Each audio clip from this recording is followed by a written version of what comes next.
Renolsi Padagas MAN MAD DEM from Jose Rizal University Mandaluyong City, Philippines. Nurse Sri Wahyuni M.Kep SPKep Mat Nursing Faculty Universitas Islam Sultan Agung Semarang. Nurse Nopi Nur Hasanah M.Kep SPKep AN Nursing Faculty Universitas Islam Sultan Agung Semarang. And Nurse Retno Isrofia Tiningrum M.Kep Nursing Faculty Universitas Islam Sultan Agung Semarang. The Honorable Mr. Iwan Ardian SKM M.Kep as the Dean of Nursing Faculty and all his staffs. The Honorable, the distinguished speakers of the plenary session and all the participants. Alhamdulillahi nasta'inuhu wa nastaghfiruhu wa na'udzubillahi min syururi anfusina wa min sayyiati a'malina may yahdihillahu fala mudhillalah wa may yudlil fala hadiyalah. Asyhadu alla ilaha illallah wahdahu la syarikalah wa asyhadu anna Muhammadan abduhu wa rasuluh la nabiyya ba'da. There is no word to say except to say thanks to the presence of Allah Subhanahu wa Ta'ala, who has bestowed all His blessings, tawfiq and guidance to all of us, so that we can still enjoy the most beautiful gifts in the form of health and happiness. May salutation and peace to our beloved Prophet Muhammad Sallallahu Alaihi Wasallam, peace be upon him, who had shown us the way of truth, and may we become his follower who get his help later. Amen. The Excellencies, distinguished speakers, and all the participants, allow me, Rindang Dewi Anjani, as the host to read the order of the event this morning. First is opening, second reciting Holy Quran, third singing Indonesia Raya National Anthem in UNISSULA hymn, fourth welcome speech from the Dean of Nursing Faculty Universitas Islam Sultan Agung Semarang, fifth doa, sixth presentation, and the last is closing. Starting the seminar this morning, let's open it by reciting Basmalah together. Bismillahirrahmanirrahim. Recitation of the Holy Quran to Nurse Makdum Alaidin Eskap. Please welcome.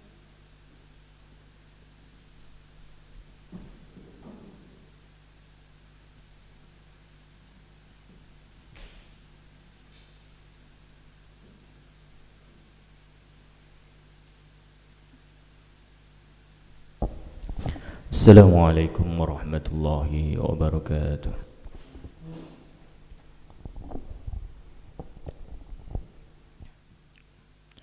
A'udzu billahi minasy syaithanir rajim.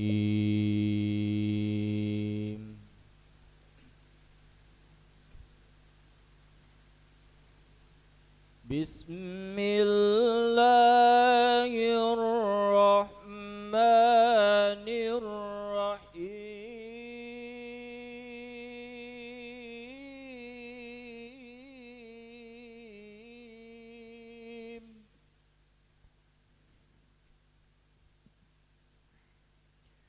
Kuntum khaira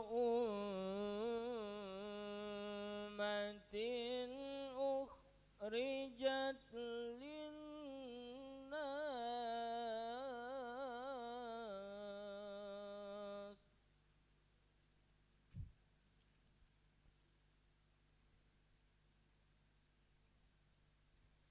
ukhrijat linnasi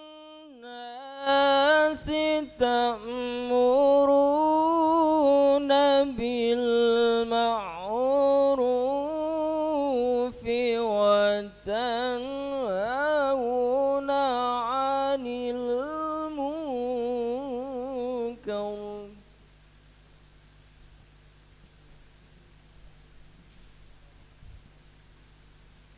wa tanhauna 'anil munkari wa tu'minuna billah.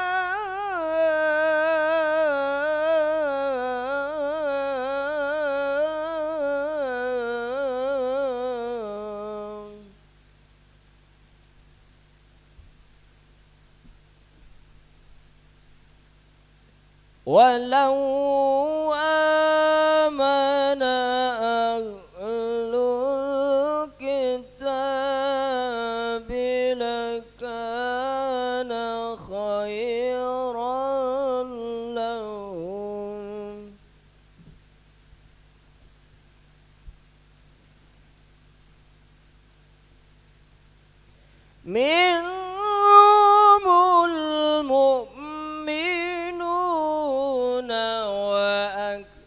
وأكثرهم الفاسقون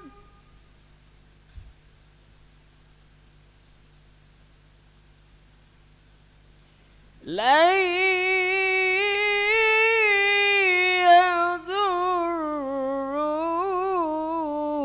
يضروكم إلا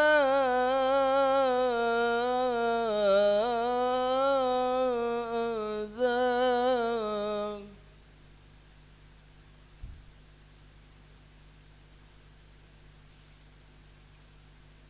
وإن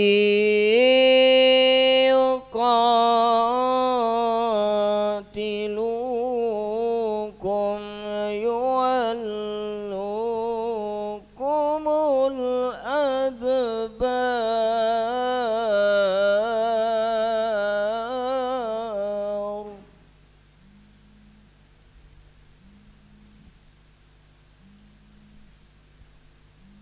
وإن يقاتلوكم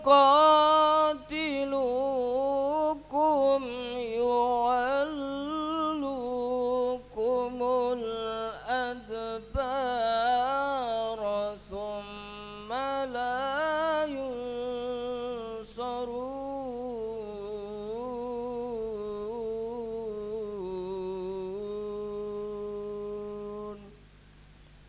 صدق الله العظيم.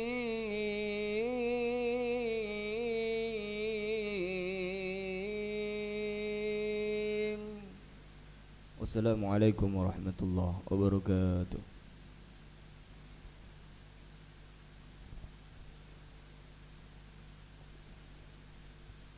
Thank you, Mr. Makdum. Singing together the Indonesia Raya National Anthem and UNISSULA hymn. To the participants, please all rise up.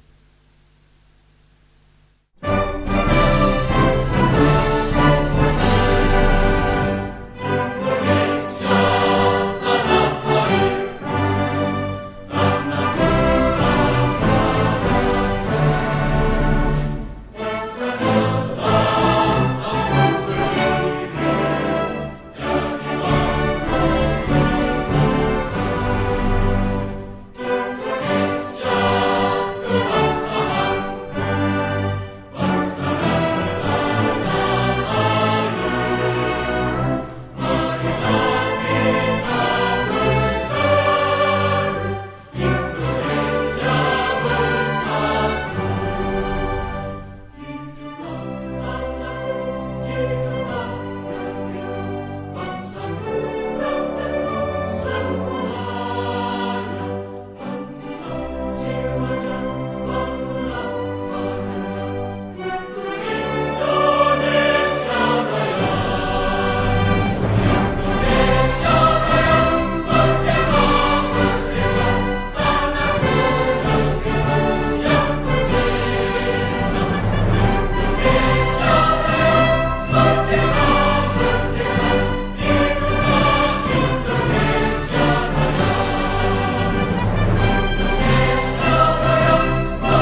participants, please have a seat.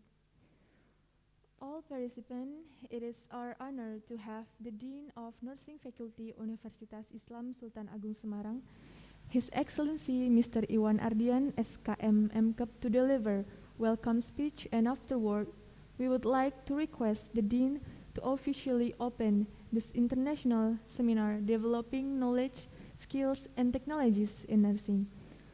All participants, the Dean of Nursing Faculty.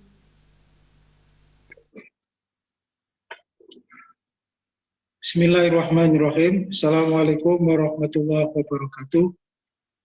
The Honorable Professor So Yen Lee from Cheng Hin General Hospital, Taiwan. The Honorable Dr. Chui San Ling from TIHTC, Taiwan. The Honorable Roland C. Padagas, PhD from Philippines. The Honorable Mrs. Sriwayuni, Mrs. Novi, and Mrs. Retno from UNISSULA, and all speaker and participants, ladies and gentlemen. First, let's give thanks to Allah Subhanahu wa Ta'ala, who has given us grace and guidance so that we are still given health and the strength to carry out activity this morning. Salawat salam are delivered to Prophet Muhammad sallallahu alaihi wasallam. Ladies and gentlemen, over the past several decades, information and communication technology in healthcare has become a political priority around the world. The development of information and communication technology has a significant impact in every part of daily life and has supported the application of information and communication technology in the health sector. With the introduction of information technology in the field of the healthcare, several kinds of new technologies have emerged in providing nursing care. Nurses are increasingly required to be professional and priority technological development include the use of information technology in the field of the nursing service, where the patient who need nursing care can come from various sectors in cyberspace that can be accepted through remote nursing service wherever they are. We also know that together that the competence is ability or skill possessed by the person in the carrying out a job of tasks in the caregiving field. According to professional he holds, nursing is a professional to work in the health sector which has its own competence, namely being able to provide nursing care to patients. Nursing are one of the health workers who play an important role in the assessing the goal of the health development, according to which nursing services greatly determine the quality of health service in the hospital as a whole. This is close to related to the duty of the nursing. The nurse always participates in contributing knowledge, attitudes, and skill, especially for client service. Present continuously to the assist client with the scope of the professional responsibility covering all aspects of the client health, illness, and treatment. Assess the client's response to disease, health rise, living long progression, and treatment. The above matter require nursing commitment to always improve their knowledge, attitudes, and skill so that nursing progress can be increased. With the hope and opportunities in the development of nursing science and the increasing knowledge, attitude, and skill professors by nurses. an international seminar with the theme Developing Knowledge, Skill and Technology in Nursing is very important. And I believe that the speakers are very competent in their field who will discuss among other. Professor So Ying Lee, he will talk about trend and issue of technology in nursing field, future technology in the nursing care. Dr. Juisan Lee, she will explain about traditional Chinese medicine from patient COVID-19. And Mr. Roland, he will talk about assessment of the online learning in nursing education, itself from the theory and experience. And speaker from FIK UNISSULA, Mrs.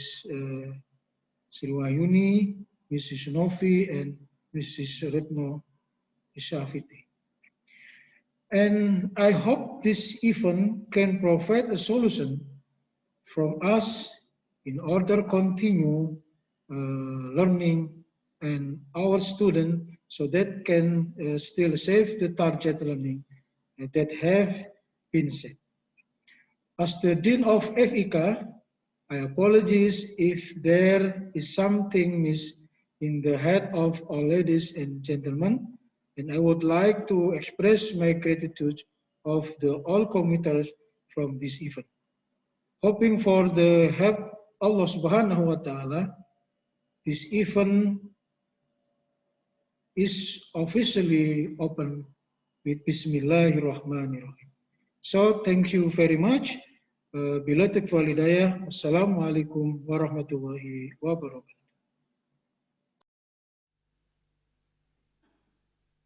Thank you, Arjun. Dear participant, this seminar is a collaboration between Nursing Faculty UNISSULA and TIHTC Taiwan.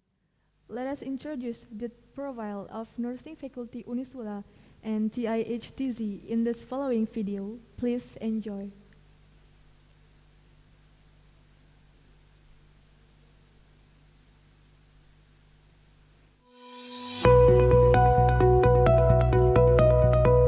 Semarang adalah kota metropolitan terbesar kelima di Indonesia yang terus berkembang pesat dengan kehidupan sosial masyarakatnya yang heterogen, toleran, dan damai. Kini Semarang juga tumbuh menjadi salah satu kota pendidikan yang sangat diperhitungkan. Salah satu pilar penyangga pendidikan tinggi utama di Semarang adalah Universitas Islam Sultan Agung UNISSULA yang didirikan oleh Yayasan Badan Wakaf Sultan Agung pada tanggal 20 Mei 1962.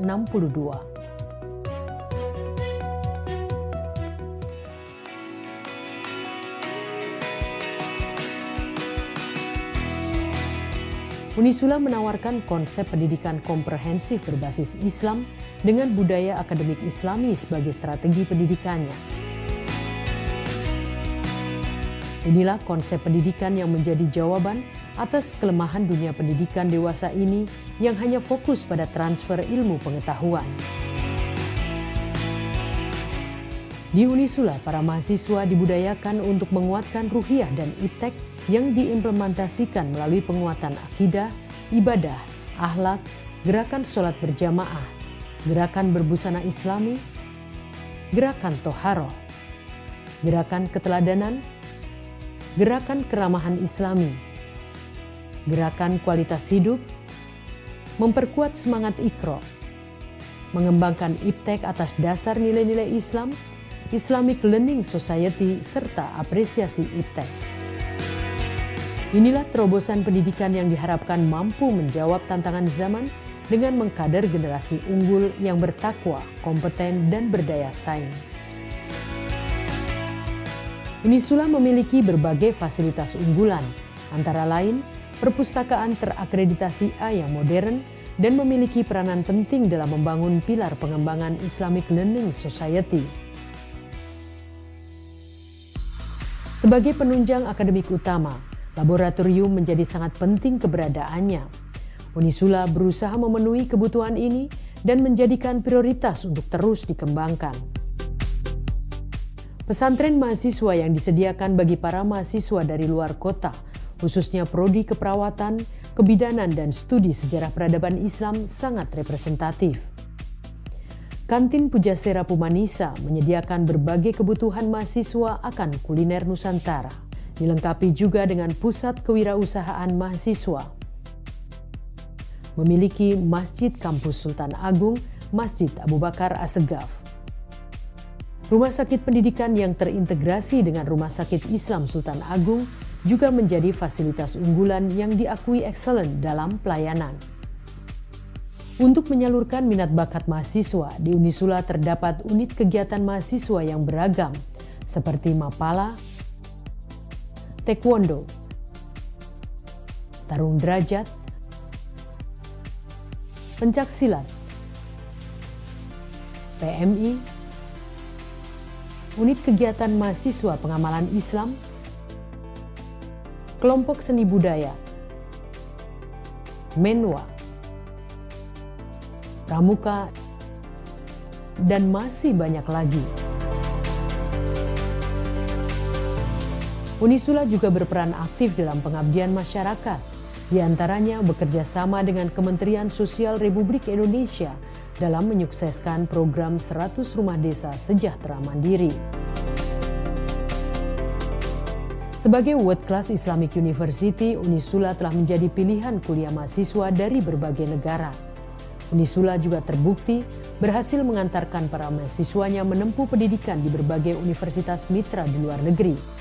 Universitas juga memfasilitasi para mahasiswanya untuk terampil berbahasa internasional seperti bahasa Inggris, Arab, dan Korea. Mahasiswa-mahasiswa UNISSULA juga memiliki prestasi di kelas dunia, antara lain menjadi juara umum kontes robotik di Trinity College Amerika Serikat pada bulan April 2016 dengan mengalahkan tim-tim kuat dari Cina, Israel, Amerika, dan lain-lain. UNISSULA didukung oleh para dosen yang kompeten di bidangnya, antara lain Profesor Dr. S. Imam Wahyudi Dea yang memiliki kepakaran di bidang water management yang berhasil menginisiasi berdirinya Delta Center on Climate Change pertama di Indonesia. Kami memiliki pusat unggulan yang namanya Delta Center on Climate Change yang pertama di Indonesia, dan kami ada kerjasama yang sangat erat dengan Rotterdam University, Belanda. Pusat unggulan ini diharapkan dapat memberi sumbangan bagi penyelesaian masalah pantai, khususnya rob dan banjir yang ada di sepanjang wilayah pantai utara Jawa.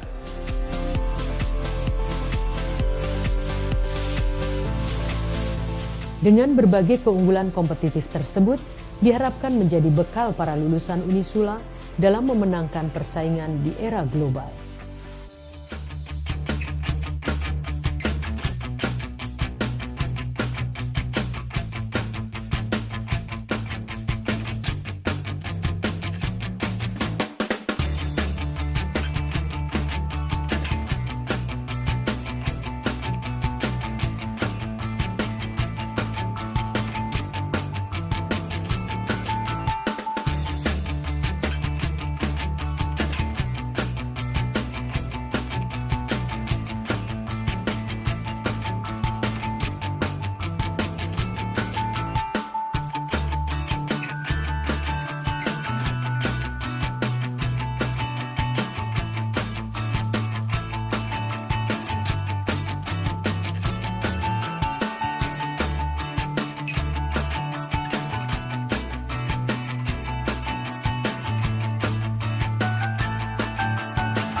Hello everyone, this is Dr. Harsh Jakhedia from India. Last year I joined Taiwan International Healthcare Training Center's Dermatopathology Training Program. Wanna see how my life is like in Taiwan? Let's get going.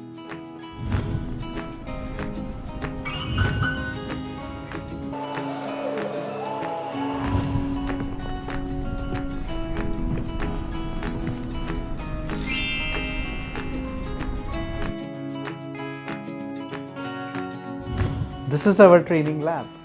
Let's go. Hello. Good morning. My clinical training consists of routine sign-outs, weekly review of typical and atypical cases on Wednesdays, clinico-pathological conferences on every Thursday, immunofluorescence and electron microscopy reporting, learning from archived slides and cases, and monthly self-assessment and topic tests. Dr. Wu is a great mentor and great teacher. If you have interest in dermatopathology, I would definitely recommend this program. The level of medical service in Taiwan I think it's outstanding. It's very amazing. We also have many medical centers and provide advanced medical care and also surgery. For the students or the scholars, we have a very good subspecialty training or specialty trainings. For the training of dermatopathology, this is a very subspecialty. Not many training centers can do this job. There is an international committee for dermatopathology. They will accredit the training center in the world. There's only 2 sites in Asia. The site in Taipei, our program, is the first accredited program for this ICDP. This is also a major site of Asian Society of Dermatopathology. And I'm the current president of ASD, and we will provide many teaching resources. So if you come to our programs, hope that can help in your future career. Those are from the same cells. Oh, it's lunchtime. Lunch. Good break.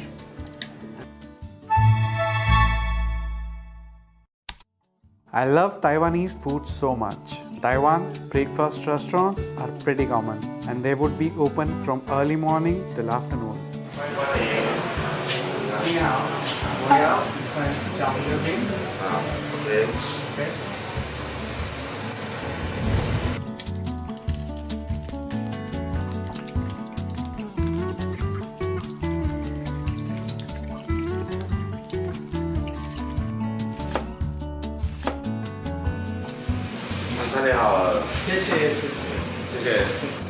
I got my choy open. Yay.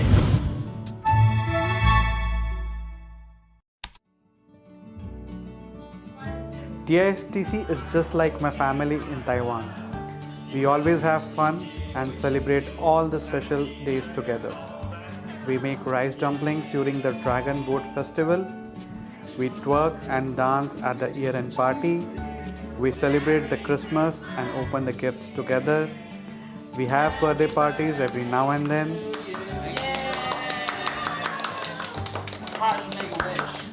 Everyone stay safe, stay happy and stay healthy. Thanks to TIHTC, I have experienced almost every aspect of the Taiwanese culture.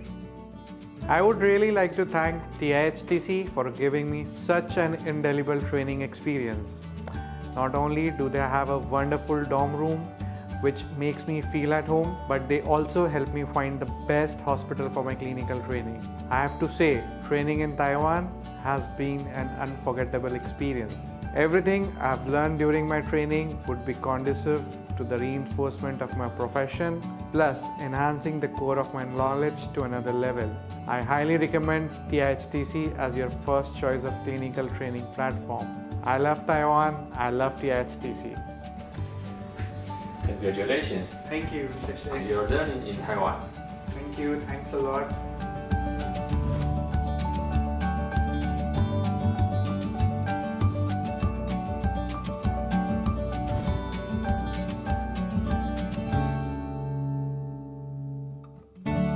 The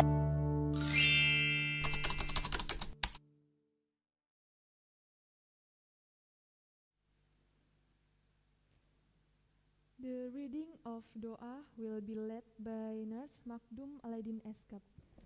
Mr. Makdum, please welcome.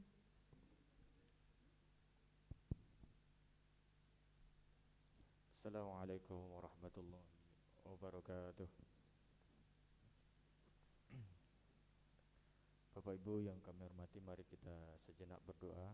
Mudah-mudahan apa yang kita ikhtiarkan pada pagi hari ini kita hajatkan, mudah-mudahan Allah Subhanahu wa taala permudah.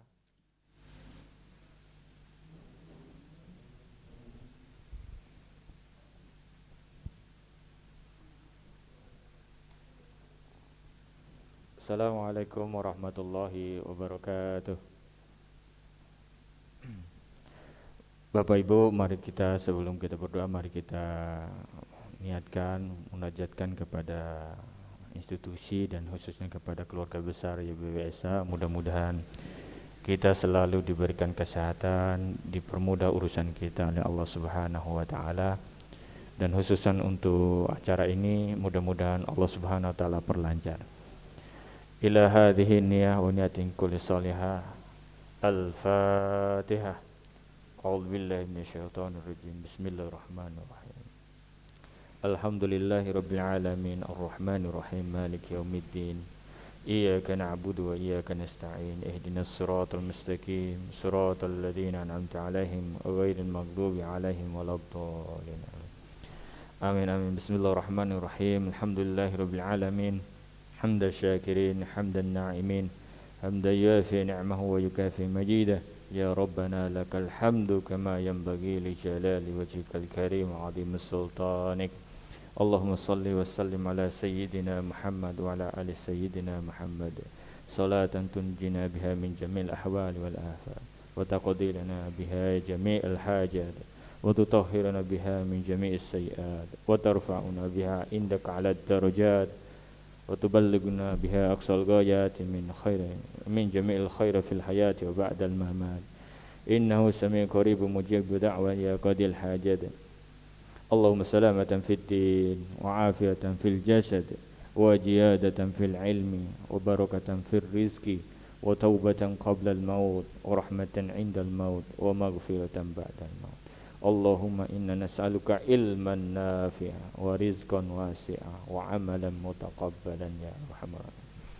اللهم افتح لنا أبواب الخير وأبواب السلامة وأبواب القوة وأبواب الصحة وأبواب العلم وأبواب الرزق وأبواب المغفرة وأبواب الجنة يا أرحم الراحمين اللهم يسر أمورنا يا الله اللهم يسر ولا تؤسر فنتيسر كل عسر وعليك يسر اللهم تمم بالخير اللهم اغفر لنا ولوالدينا كما ربيانا الصغار وجميع المسلمين والمسلمات والمؤمنين والمؤمنات الأحياء منهم والأموات برحمتك يا أرحم الراحمين اللهم اغفر لنا والإخواننا الذين سبقونا بالإيمان ولا تجعل في قلوبنا غلا للذين آمنوا ربنا إنك رؤوف رحيم ربنا هب لنا من أزواجنا وذريتنا قرة أعين واجعلنا للمتقين إماما ربنا آتنا في الدنيا حسنة وفي الآخرة حسنة وقنا عذاب النار سبحانك رب العزة عما يصفون وسلام على المرسلين والحمد لله رب العالمين بشر الفاتحة.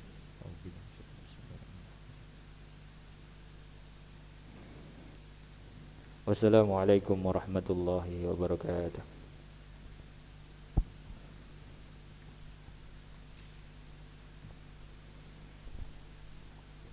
Thank you, Mr. Makdum.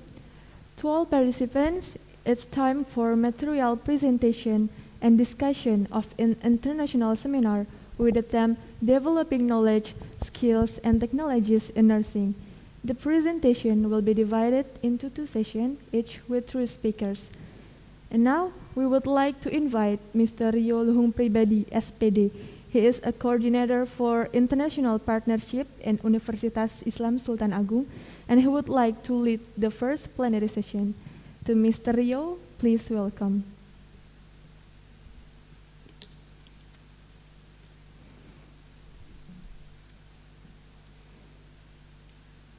Well, thank you, dear Master of Ceremony, for the time given. The Honorable Dean of Nursing Faculty, Mr. Iwan Ardian, SKM MKEP. The Honorable Mr. and Madam Speakers, distinguished guests, participants, ladies and gentlemen. Assalamualaikum warahmatullahi wabarakatuh. Good morning. I do hope that everyone is safe, healthy, and blessed by Allah Subhanahu wa Ta'ala. Very warm welcome from Universitas Islam Sultan Agung, UNISSULA, from Semarang City, Indonesia. My name is Rio Pribadi, and I'm very honored to be the moderator of today's occasion. Ladies and gentlemen, to explore more on our theme today, which is developing knowledge, skills, and technologies in nursing, we will have outstanding presentation from our prominent speakers, which will be divided into plenary session and panel discussion. For this plenary session, we will have 3 international speakers who will deliver their presentation for 45 minutes each, followed by 15 minutes of Q&A for each speaker. Later on, for the panel discussion, we will have 3 speakers from Universitas Islam Sultan Agung. Distinguished guests, ladies and gentlemen, before the presentation begins, allow me to introduce our first speaker for the plenary session. Our first speaker is Mr. Reynold C. Padagas, PhD. Hello, Mr. Reynold Padagas. Are you ready with us today? Yes, good morning. Yes. I will read the brief profile of Mr. Reynold C. Padagas, PhD. Mr. Reynold, he attained his bachelor and master degree in nursing at University of La Salle, Santiago, Philippines. He also possessed Master of Art in Educational Administration from Jose Rizal University back in 2012. For his graduate school, he attended Polytechnic University of the Philippines to achieve his doctor in Educational Management in 2016. And he is currently at St. Paul University, Philippines to pursue his PhD in Nursing Sciences. His latest certification includes TOT program on COVID-19 infection prevention and controls, IPC, in November 2020. Currently, he works as nursing faculty at College of Nursing and Health Sciences, as well as university researcher at Jose Rizal University, Philippines. Mr. Reynold C. Padagas, PhD, is affiliate members of Sigma Theta Tau International, an honor society of nursing at Silliman University, and counselor at Love Yourself Incorporation at Mandaluyong City, Philippines. And to conclude his exceptional profile, his latest awards and recognition include a scholarship winner from International Academic Forum, or IA4, from Honolulu, Hawaii, United States of America on January 2020. Well, ladies and gentlemen, let us invite our third speaker. He will deliver the presentation for 50 minutes. Dr. Padagas, if you have any question, again, for all the participants, if you have any question, please write it down in the chat box, and we will deliver your question to our speaker, our first speaker, Mr. Padagas, at the end of his presentation. So to Mr. Reynold C. Padagas, PhD, the screen is yours.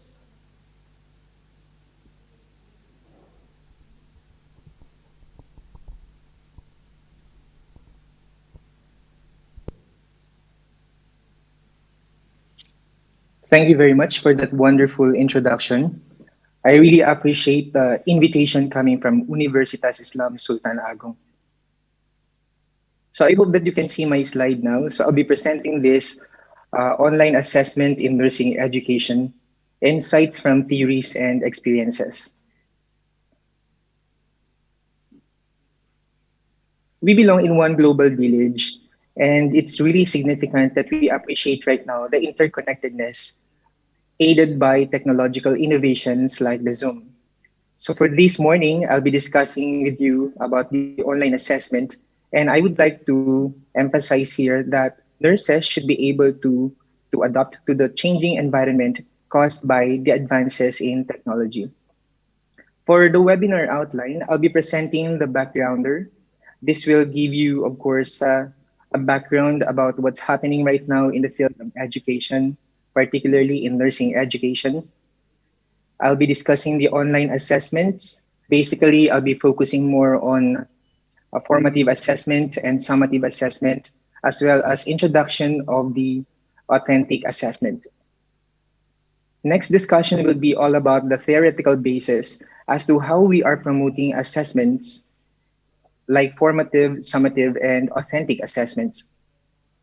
I'll be discussing also implications in nursing education, as well as the provision of conclusion and recommendation for everybody.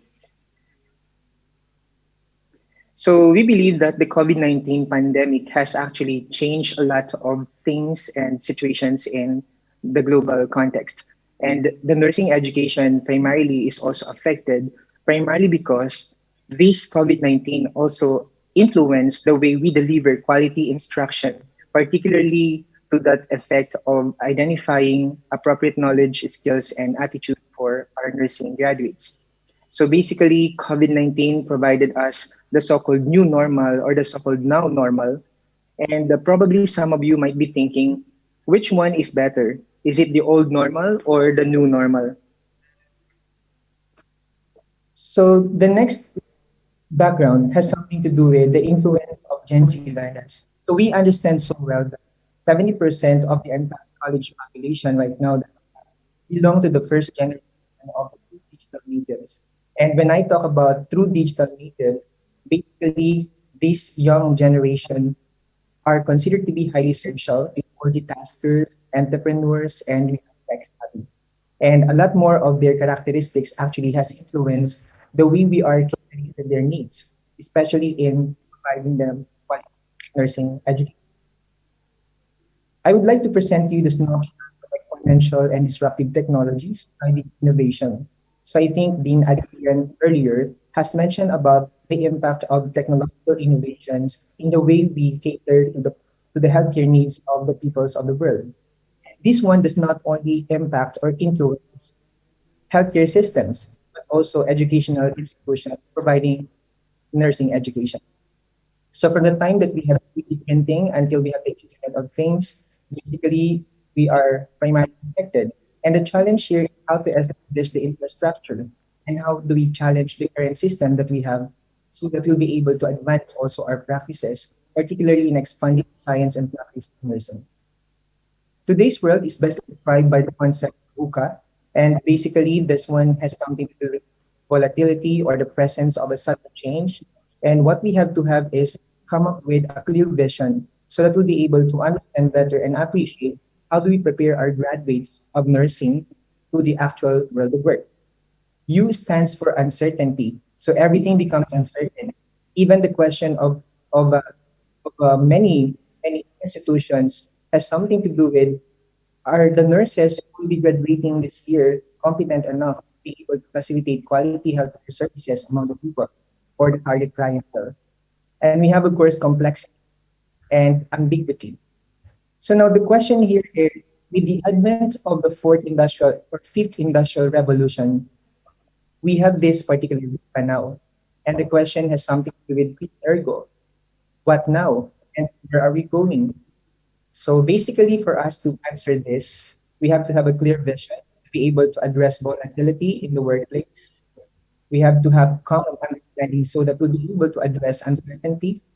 We have clarity of focus so that we'll be able to deal with complexity of the workplace and agility, an agile response, and probably a mental agility to be able to address this ambiguity in the workplace. So there's a challenge between the balance of hard skills and soft skills. And I believe that nurses are well trained with these hard skills and soft skills. So when we talk about the hard skills, we will hear about the procedures that we do, the caring practices and caring expressions that we are actually giving to our specific clientele pertain to the soft skills. So that's a brief background about what's happening right now. And this is primarily caused by advances in technology. Now, I would like to have a focus on our discussion on what online assessments are, because I believe that most of us have already adopted the online platform in education. It's difficult actually to teach students right now. So it's important for us to have a balanced modalities of online assessments so that we'll be able to ensure that the nursing students are really learning and they are exactly getting or acquiring the appropriate knowledge, skills, and attitudes that they need to be able to cope with the changes caused by VUCA or probably changes in the dynamics of the work environment for nurses. We have to have some questions to. The first one is, are we teaching? So this is exactly very important because we really have to teach what we know. And it's important that we also promote continuous professional development or CPD to be able to teach what we think are needed for these graduates or future graduates of nursing. Are students learning also what they are supposed to be learning? So it's really important that we understand this particular question because whether we like it or not, teaching is considered to be variable. We can change methods or approaches of instruction, but learning will remain constant.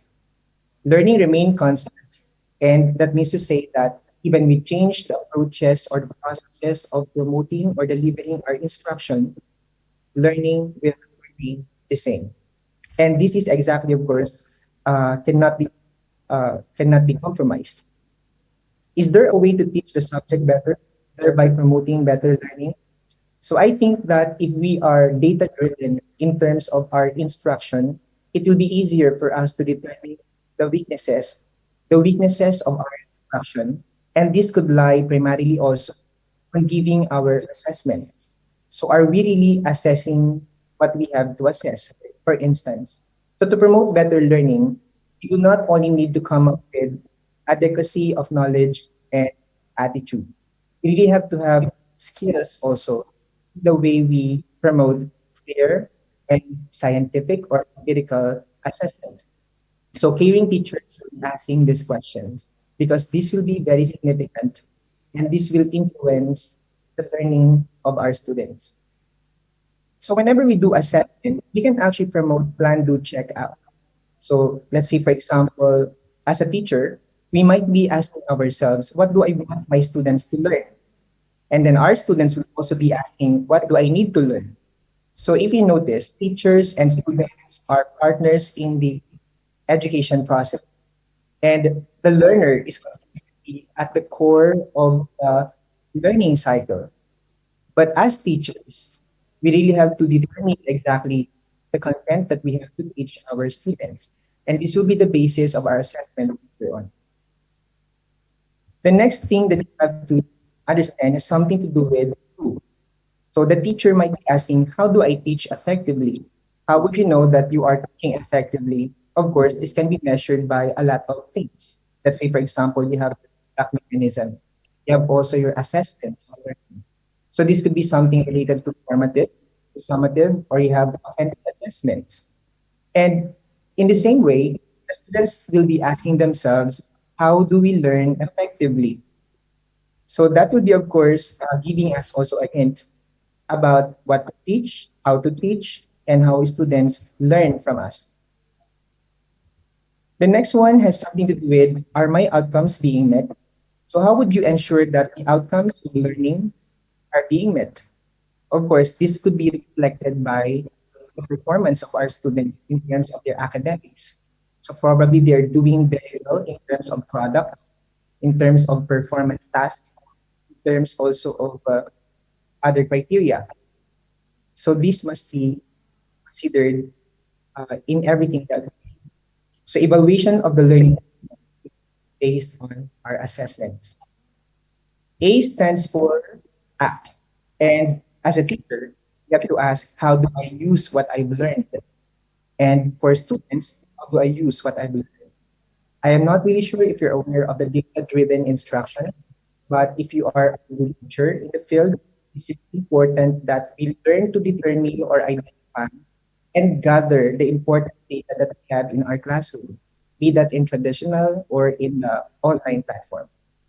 Especially in the online platform, where we promote synchronous and asynchronous instruction, it's important that we have methods of assessing whether students are really learning and how do we assess all these things.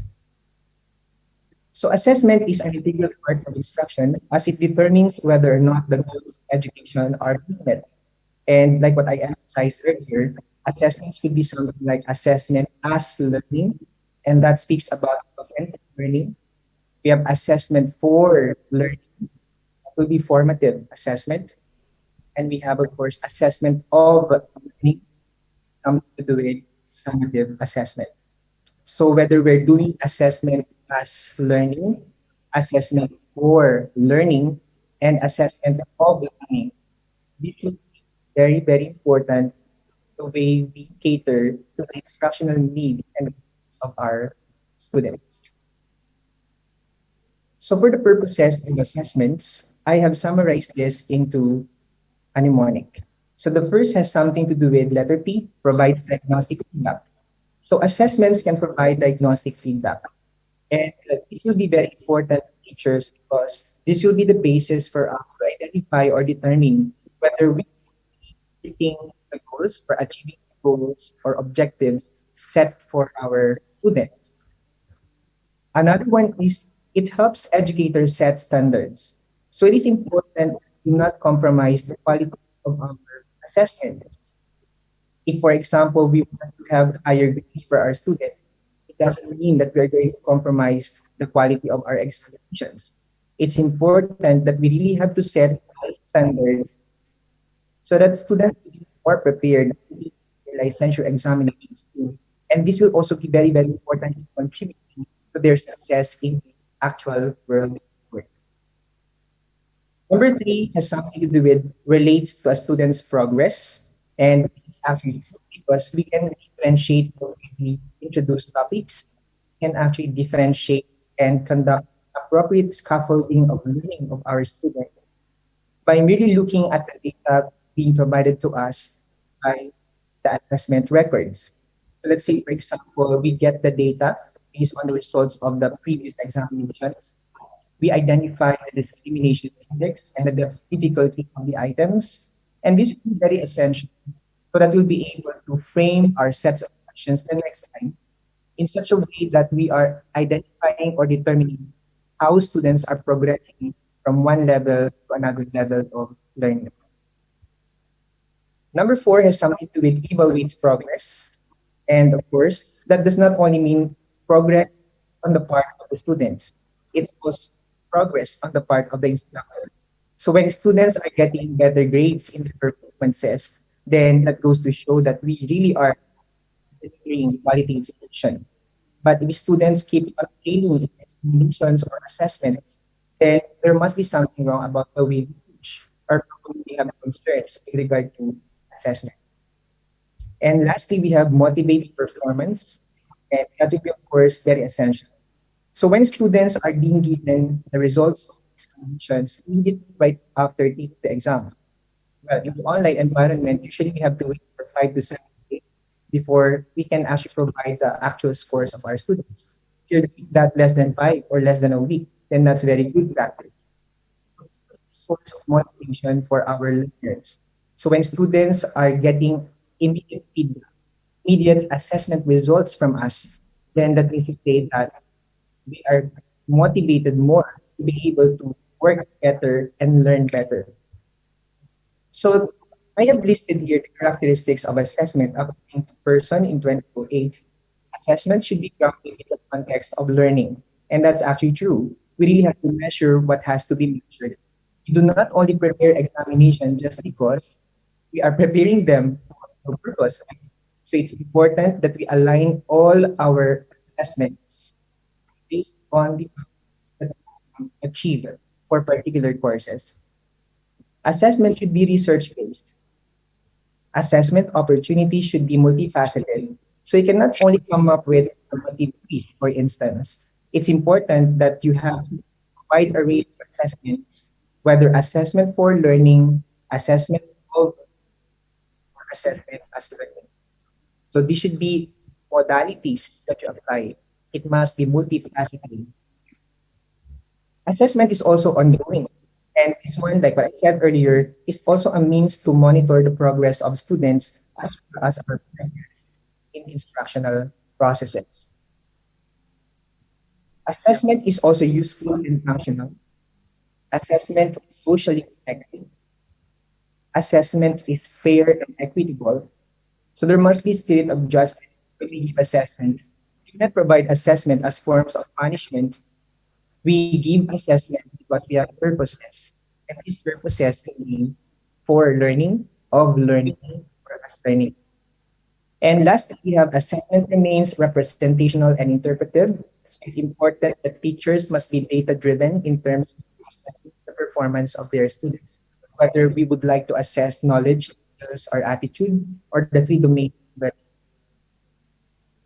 So what are the types of online assessments that we do? And probably you have been doing this already, but I want to ahead or a background about what I use in my classes. So I promote formative and summative assessments in an online classroom. And these formative and summative assessments could be done either synchronously or asynchronously. And of course, formative assessment can be able to assess for purpose of identifying whether students are really learning concepts like that. I conduct these examples. Example, we have surveys. I also conduct short quizzes, 1 minute paper, meaning to say that students will be able to do an essay for 1 minute, and probably that will be equivalent only to about 100 words or 250 words. If they can do that faster, then better. Case studies and briefs also are being conducted. I also have some exit tickets in my online classes. The modules actually have these exit tickets. Meaning to say, I have to ask exactly what I learned from this particular module that I have presented to them, so that students also will be given the liberty to express their feelings about what they learned, as well as emphasize the most important lessons that they learned from my module. And of course, I am fond of asking my students to have concept maps. I believe that concept maps can actually make them appreciate, for instance, a particular disease process. And that will give them also a lot of things, and they tend to summarize what they read and put them in a concept map. So the concept map summarizes exactly what they learned from a particular narrative. Another one is summative assessment. I'm not really sure if in Indonesia we have also something like preliminary exam, we have midterm examination or the final examination. So for as long as students are actually being given these major examinations, and we really are promoting summative assessment. We can have also digital assets. So students can come up with a portfolio and actually embed that in the online. I do that a lot in my class. Instead of asking them to submit content, I ask them to come up with a digital asset, which is a repository of all their activities and all their notes embedded in a particular website. So they do that all alone. And we have, of course, here the use of unit examinations. Let's say, for example, right after a chapter module or module chapter, they really have to take a unit examination to assess also whether they learned concepts from that particular module. And for me as a teacher, it will be very good because it will be the basis or feeder for my next topic, so that I could emphasize exactly where they failed and to them exactly what should be done, be able to appreciate lessons. I also promote authentic assessments, and this one is quite challenging because I really have to come up with rubrics. And these rubrics should be created in such a way that students are also engaged or involved in coming up with this. So they have to know exactly how they are being rated for a particular task. So let's say, for example, you have observation, assignment, creative writing, poster, journal, stuff, and all these things require rubrics, and it's not easy to prepare rubrics. Again, it's important that we present to our students how they are being rated, so that you set the expectations, so that students also be able to follow particular criteria in your rubrics and come up with their best performance to submit their assessment. So I also have here alternative assessments, so which I usually do in my online classes. So I have here the use of audio. Later, I'll give you an example. I have here chart and exhibit. For students actually will come up with a question related to interpretation of a particular chart or exhibit. I have graphic, I have hotspot, I have multiple response, ordered response, fill in the blank. Well, I'm not fond of giving fill in the blank unless, for example, the question is related to medication calculation. Select all the line.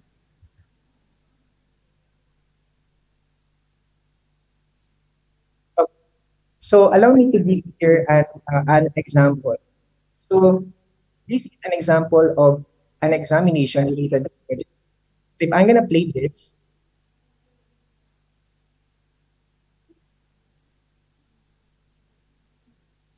so students will be asked what specific lung sound is heard. So they have, of course, four choices. So they really like this because it promotes more appreciation of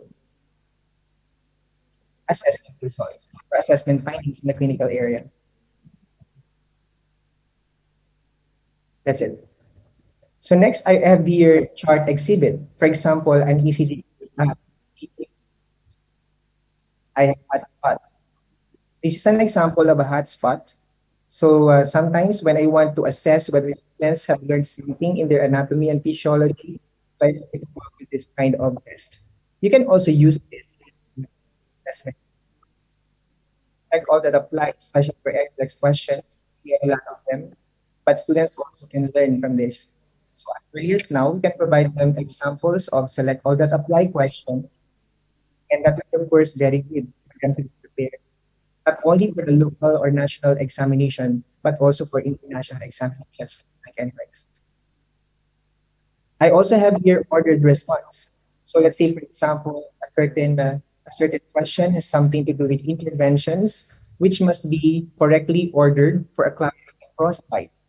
So I have here an ordered options. Students will be able to drag this to this area until they can have the correct sequence.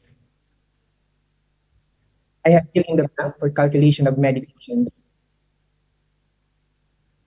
So now, I want to emphasize here that as a teacher, it's important that we give greater number of formative assessments. We give more quizzes, although we believe that quizzes are supposedly recorded or paid. So this could be something like we give the quiz because we want to assess whether students are prepared, tackle a particular module, or probably and whether they have learned from our discussion. The summative assessment will be lesser compared to the formative assessment. However, these two, whether formative or summative assessments, are contributory to our way of craft. So the process is very easy. When we give course contents, we conduct more formative assessments, and right after that, to identify or to determine collective understanding of particular lessons, then we give summative assessments in the form of major examination. So for students to be able to become successful in their summative assessment, it's important that we give them more formative assessment. And of course, in the online environment, it's also very important to ask our students and to make them feel that they promote academic integrity. They have to be honest in taking their assessments, or else they're just cheating themselves when they pass an examination and get devices. So I think this is one of the major concerns that we have right now in the field of nursing education. So how come students are getting better scores? So we cannot have any assurance whether students really are learning on their own or answering the quizzes. I'm not really sure. So this could be something that we want to emphasize when we give the directions to assessments we provide to our students. Now, allow me to present you the theoretical basis. So I have here the technological pedagogical content knowledge, or what we call as and this promotes meaningful integration of technology, content knowledge, and pedagogy according to mission and color. An instructor's ability to utilize technology, the basis for timely, responsive, and clear feedback becomes even more critical in an intensive environment, which can be further exacerbated by a lack of time to resolve technical issues or system access problems. So teachers in the online environment must have mastery of the content that's given, right? So we are all masters of the content. We prepare all our materials for our lesson, and part of our challenge is how to come up with a more scientific way of delivering the instruction. So that speaks about pedagogical knowledge. And other than that, technological knowledge. Like what I said, assessment might be difficult to prepare. And putting these things in the online platform will also be challenging, especially, for example, when we do not possess technological knowledge or competencies. So it's important that there must be a balance between content knowledge, technological knowledge, and pedagogical knowledge. I have assessment will always fall under pedagogical knowledge and content knowledge. And our skill in embedding this to the online platform will speak about our technological skills. This one is something to with the educational interactions proposed by others in 2004. Other references say 2008 or 2005. So this one presents the central core, which is the knowledge to content interface. And we should not rely on traditional teaching methods when integrating technology into the classroom, right? So consider what Anderson means when he describes the attributes of learning in terms of being a learner or being a student: knowledge, assessment, and community-centered. So there will be interaction between students and students and the content, content to content, student content, student teacher, and teacher content. But all these things are seemingly giving us idea about how educational interactions happen. And when we do our assessments, we really have to take note of whether or not we really are considering educational interactions. So sometimes students are self-regulated to be able to learn, but sometimes some students may not be able to learn at the same pace or equal pace with other learners. So it's important that we understand how this works. Gagne also presented to us the 9 events which fall under the conditions of learning. So here I have emphasized here number 8 and number 9 steps because these are considered to be important in assessments for learning, of learning, and as learning. So assessing the performance could be related to the idea of retrieval. So we really have to make sure that we have methods for assessing performance learning. So how do we do this? This could be related to conducting written tests, or probably we promote the use of short questionnaires, short essays, oral questioning, and other modalities of assessing performance in learning. And the next is enhancing retention and transfer. So this could be something related to generalization. So are students able to summarize the content that we have provided them? So methods for helping learners internalize new knowledge. So this could be having them summarize content, right? Could be generation of examples. We ask them to give situations where these particular principles of nursing, for example, can be best applied. We create outlines. We ask them also to come up with mind maps or concept maps. So anything that can help them further their learning through modalities or methods which can help them internalize and appreciate better about the new knowledge that they have obtained from us. And in online assessment, these two are very important: retrieval and generalization. So there are 3 phases in conceptualizing learning, instruction, and assessment. So I put this because I want to emphasize here that most of us teachers right now are into behaviorist point of view, cognitivist, probably to some, and to some who are fond of construction of knowledge, they promote constructivist philosophy. So learning here in behaviorist is response strengthening. Cognitivism basically has something to do with accumulation of information or information acquisition. And we have for constructivism, which is considered as one of my most favorite, knowledge construction. So in the instruction, we do drill and practice for behaviorism application. For direct instruction, we have cognitivism and cognitive guidance for constructivism. So again, I want to emphasize here assessment. So in assessing response strengthening, we have response execution. We have retention, of course, no? So this could be assessed or evaluated through different forms of assessment that we do. And we have, of course, transfer, constructivist philosophy. So the next one is something to do with the cognitive process dimension. So we have to understand so well that we apply Bloom's taxonomy here from remember to create. So we have different knowledge dimensions to assess in our online assessments. We have factual knowledge, for instance, conceptual knowledge. We have procedural knowledge and metacognitive knowledge. So when we talk about factual knowledge, that will be very basic to check for memory, right? For conceptual knowledge, that will be a lot complex. Procedural definitely will be more intense. And you have metacognitive, that means to say that we are teaching our students how to learn. So learning how to learn is a challenge for everybody. And the cognitive process dimensions from remember, understand, apply, analyze, evaluate, and create, utilizing Bloom's taxonomy, this will be very, very significant in the way we design our assessments. So this particular table comes from the work of Mayer in 2018. So again and again, just to have a brief review about the theory of Bloom's. So we have Bloom's taxonomy here before in 1956, before 2001. We have evaluation at the peak of the pyramid before synthesis. And then now we have creating at the top and evaluating is just below that particular level. So you notice that we really have to come up with tangible proofs to be able to determine whether students really are learning from us. And in the online environment, we have the so-called Bloom's digital taxonomy.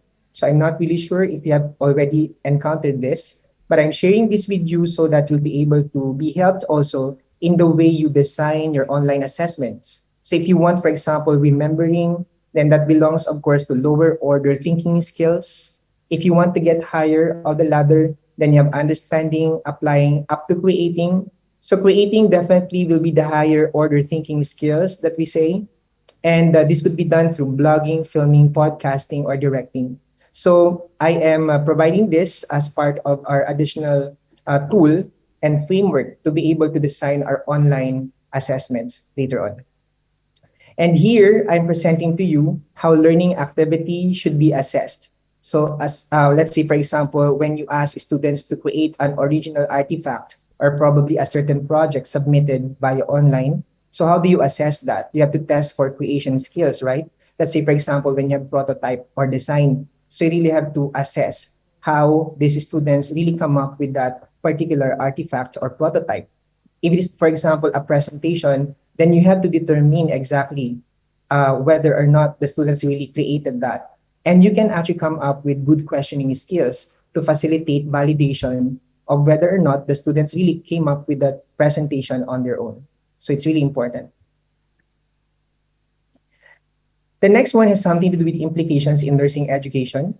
So we understand so well that we already have migrated from traditional or the brick and stone classroom environment. Right now, we are promoting online learning environment. And we can be assured of the fact that e-based learning alone does not exceed face-to-face patient simulation. However, through assessments, we can come up with ways on how to assess whether students really are doing well in terms of acquiring the appropriate knowledge, skills, and attributes that we need from them. So there must be an improvement in how we assess learning. There must be an improvement on how we come up with formative, summative, and authentic forms of assessment. Because if you're not going to improve or enhance our assessments methods, then that will be a little bit problematic because we may not be able to achieve the learning outcomes that we desire for our students.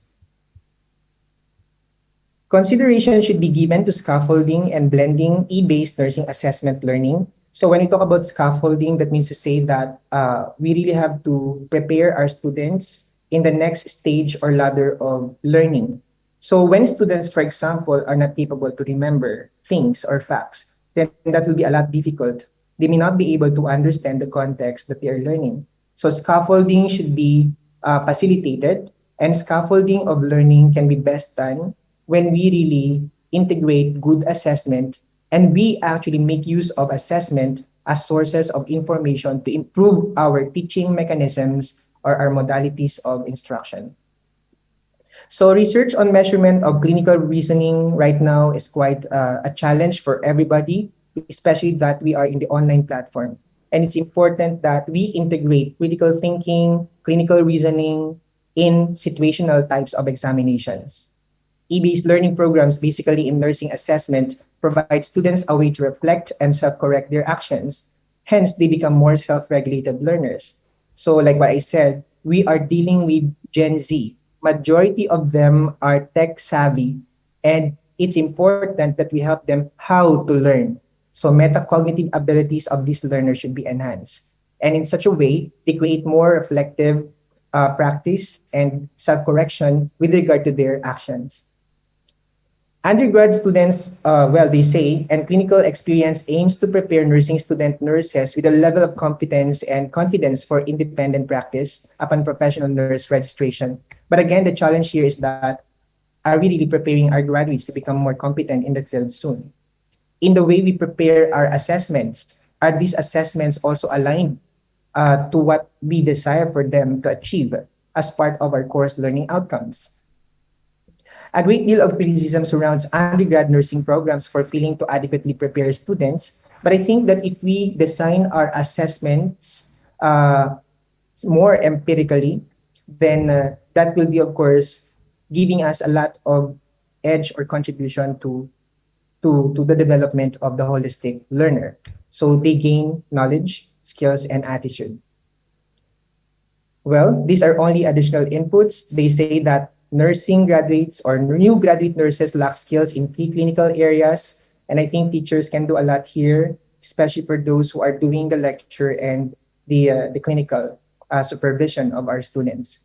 And of course, it's important that we understand that because of the COVID-19 pandemic that actually altered the way we deliver our instruction. And it goes to show also that we have a concern in terms of assessment, but really have to improve that. So please let us promote self-regulated learning. And it's important that we allow our students to become the active and practitioners or active participants of their learning processes.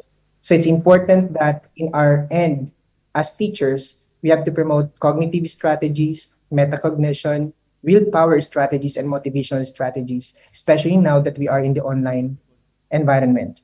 And it's important also that we identify that there are factors associated with effective teaching and learning. And this may not be directly associated to assessment, but I think that it's important that we understand and appreciate the factors or the so-called influential determinants associated with effective teaching and learning.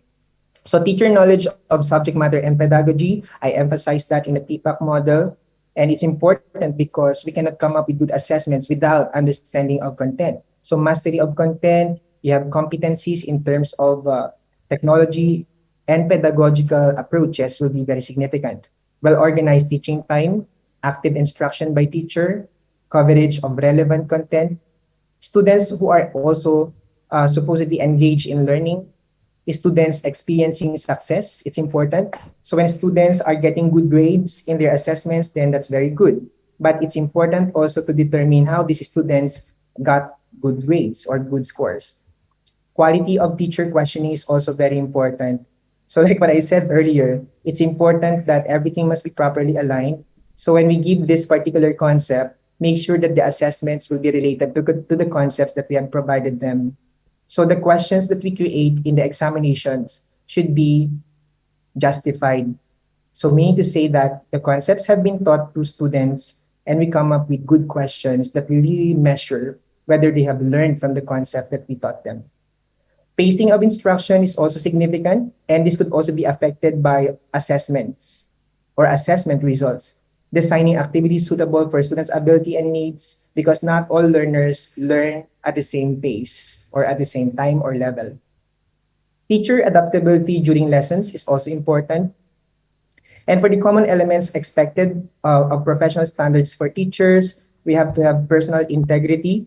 So let's say, for example, you come up with online assessments coming from different sources, you have uh, to recognize them. Sorry Professional for integrity interrupting, is Dr. also important. Padagas. You Care still and have, respect for still have students. 5 We do not minutes give for students presentation. assessments that are not aligned with the concept that we taught them.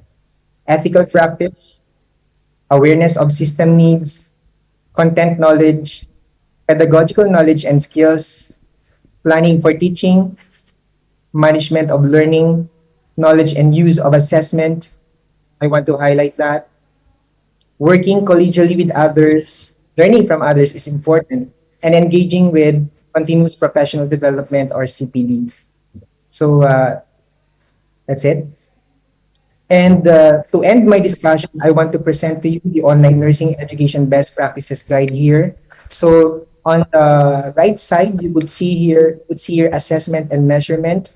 So this one will entail descriptive rubrics. You have your available rubrics in the online. You have to have clear assignments down to measures, learning objectives. Mr. So what I Padagas. want to emphasize here is that in assessment and measurement of learning of our students, Mr. it's Padagas, important that sorry we for highlight interrupting. instructor or teacher presence.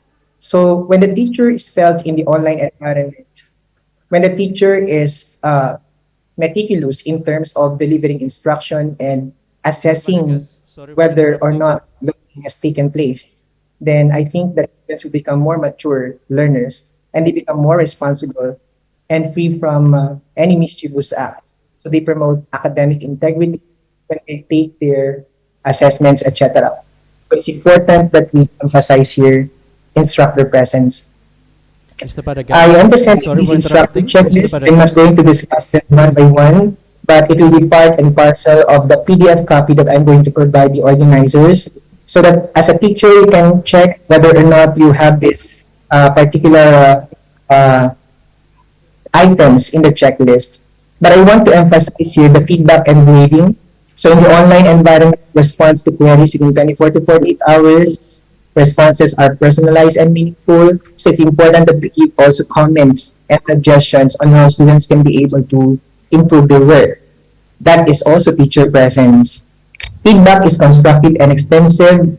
You judge objectively and not subjectively. Rubrics are clear, descriptive, and easily accessible. So students should be able to see also how they are rated. And like I said, they have to be engaged in the creation of the rubrics so that they would know whether or not they are being graded fairly or not. So once, for example, students will be asking, how come I did not get a perfect score in this particular context or criterion? So it's easy to understand and easy to explain to them that you missed this particular part. Okay? And of course, grading policy details, grade calculations will also be very important to be presented to them. And grades, like what I said earlier, ideally we have to post in 7 days.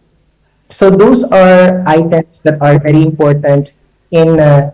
in Padagas, facilitating sorry online for interrupting. assessments. Mr. Padagas, can you hear my voice? Yes. Yeah, I think you have to sum up your presentation because we nearly hit the Q&A session for the first speaker. Yeah, thank you so much. Okay, I will be the last slide. So for the conclusion, like I said, teaching is variable, but learning is forever constant. So we can vary our methods and approaches of assessment, for instance, but we have to put premium to the learning process for our students. Provide accurate feedback and facilitate scaffolding, master and foster assessment for formative, for summative, and for as learning or authentic assessment. Promote differentiation technique assessment because not everybody learns in the same pace. Teachers need to be knowledgeable and they make use of this particular assessment data or results as part of their decision making so that they be able to improve the way they teach their courses and they be able to increase also or uh, highlight important points and do some reinforcement. So this will be very essential for them to be able to facilitate quality instruction. And of course, you can also do benchmarking. So like this, for example, we are sharing some best practices in the online assessment. And through continuous professional development and benchmarking with other institutions, we'll be able to determine or identify and probably adopt best practices in the way they cater to the needs of their students. So again, the question is, are we prepared for the new normal, or are we adjusting or adapting to the new normal in terms of how we assess the learning? So if we teach today's students as we taught yesterday's, we wrap them up tomorrow. So it's important that we become flexible and adaptive to what is needed during this situation. So everybody has a moonshot, has a dream, and my dream is to have professional nursing as best for everybody. So what is your moonshot? Thank you for listening. Thank you very much for the presentation from Mr. Reynold Sebadagas. Let us give big applause to Mr. Reynold Sebadagas. Okay, well, Mr. Badagas is here. We have some question already in the chat box. Okay, I will read one by one, and you may answer it directly. First question came from Mr. Pius Selasa from Indonesia. The question is, have you implemented this assessment method in your student? How is the effectiveness of the method to increase knowledge, effective, and skill of the students? Okay, thank you very much for that question. Yes, we are actually preparing our modules ahead of time, and part of our assessment for the performance appraisal is the way we create our modules, and that includes also assessments for learning, assessments of learning, and assessment as learning. So we are doing a lot of innovations and creativity. So we embed everything via the online platform. We use Canvas. We're the first adopter in the Philippines. And of course, it's quite challenging because we still need to come up with viewing, for example, of certain works of our students, and we have to check all those things. And the challenge is we have to give them immediate feedback as soon as possible time. So usually we give them within 5 to 7 days, they can see already the results. So the question on how is a little bit difficult to answer, but I can give you one practice that I had, especially when we did the mentoring session for our faculty members. We believe that nurse educators are not like teachers who took the licensure examination for teachers. And we were not prepared actually to teach, right? But because of our background in education, we were able to establish a particular mentoring session where students and faculty members, are prepared and mentored to come up with the different processes in online. And that includes, of course, assessment, because assessment is a very important component of our modules. Thank you. Very important point. So I think I think it's also important that if you want to seek for some assessments and how to do this, I can provide you also a material. So just send me an email. I have posted my email address. Perfect. A good offer from Mr. Reynold Sebadagas. Okay. Second question, Mr. Padagas, from Susila from Indonesia. How to evaluate nursing care skills of nursing students in the new normal, given the situation that some hospitals not allowed to record the patient care activities? Yeah, I think that's a challenge not only for institutions in Indonesia, but also for higher education institutions in the Philippines or worldwide. So the COVID-19 pandemic actually asked us to become more creative and innovative in terms of our assessments, particularly determining whether students are learning the appropriate skills that they can use immediately right after graduation. So it's important that we give them quality content, and it's important that we design our assessments and instruction in such a way that we meet their current needs. We cannot allow students to go to the clinical area, right? Right now, hospitals will not be able to accept them. But teachers can do a lot of things to be able to ensure that they are prepared to work in the actual world of work immediately right after graduation. I believe that hospitals also are open-minded about providing trainings for these graduate nurses who actually had lack of related learning experience. But in our university, we facilitate RLE in a 9-week program, and we focus more on the skills development. We ask our students to come up with videos. So we do the return demonstration, we present it to them, and then they submit their own videos, and this will be graded using rubrics. Yeah. So I think that's not only a concern in our country, but also in other countries. Yes, thank you, Mr. Padagas. I hope this is answering Mr. Susila's question. So I think there are only 2 questions that we are able to accommodate during this session for all participants. We still have 2 speakers from international speakers and 3 from UNISSULA speakers. So please, you may ask your question later if you haven't get the opportunity to ask your question to Mr. Padagas today. So that's all for our first speaker. Thank you for Mr. Reynold C. Padagas for the knowledge and insight. So, ladies and gentlemen, as an appreciation for the knowledge and insight, the nursing faculty of UNISSULA would like to present certificate of appreciation to Mr. Reynold C. Padagas.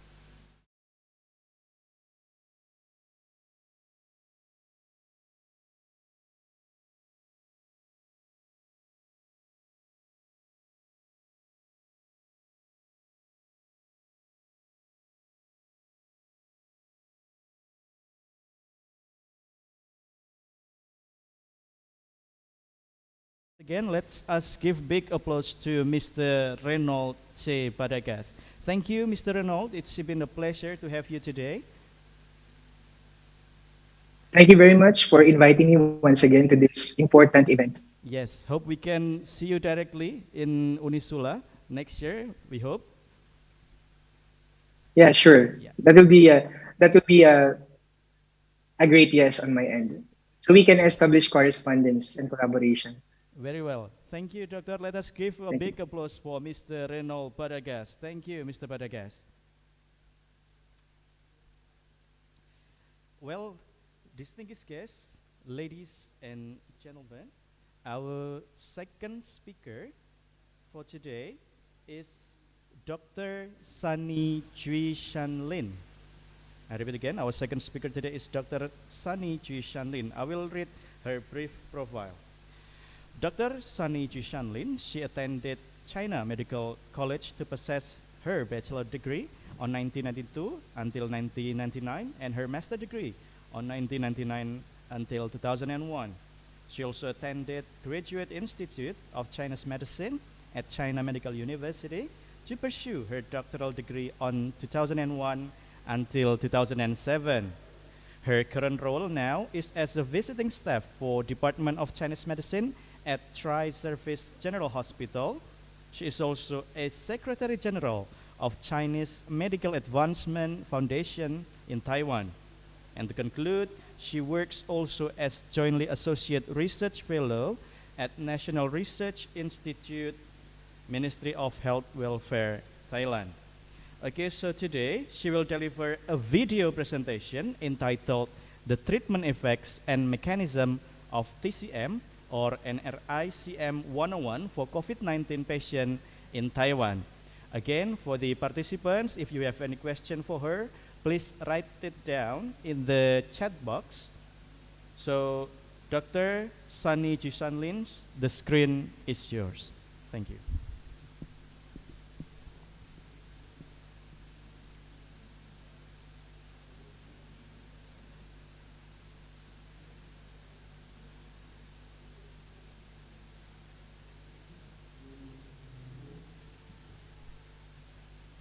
Hello.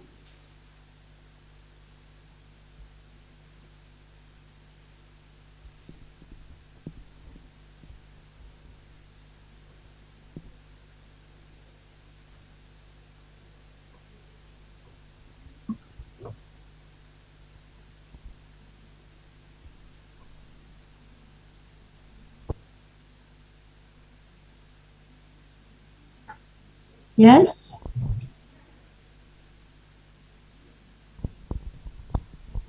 Dr. Sanilin, can you hear our voice? Yes.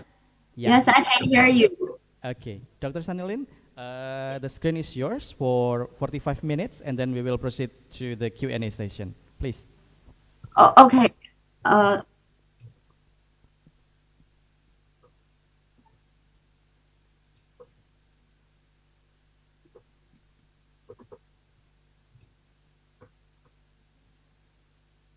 okay.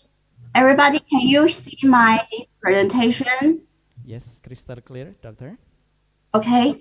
Ladies and gentlemen, I'm Sunny Lin. I work in the Department of Chinese Medicine, Tri-Service General Hospital, which is a medical center in northern Taiwan. I wonder if you can hear me very clearly. Crystal clear, doctor. Clearly? Yes, yes, really clear. Okay, okay. First of all, before my introduction, I want to make a clarification here. In Taiwan, all COVID-19 patients, including mild cases, must be admitted to the isolation ward in hospitals. They are cared by the Western medical doctors with standard treatment. If there is Department of Chinese Medicine in the same hospital, Chinese medical doctors can be consulted to provide treatment for the COVID-19 patient.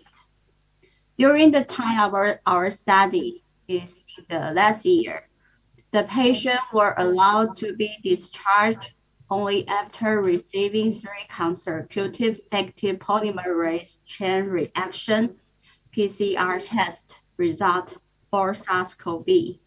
Okay, I think this is the very different situation in Taiwan and in your country. This is the outline of this lecture. In the first part, I will introduce you the flow chart of ICM 101 development. Then I will introduce the background of our research team members and how we care the COVID-19 patient in the isolation ward in medical centers. The second part, I will introduce you the design of ICM 101. And then I will show you the courses of 3 COVID-19 patients who received the ICM 101.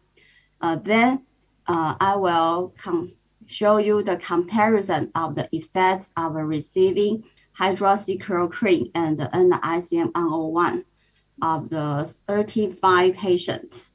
Then I will introduce you the mechanism verification by basic research and give you a conclusion of our study.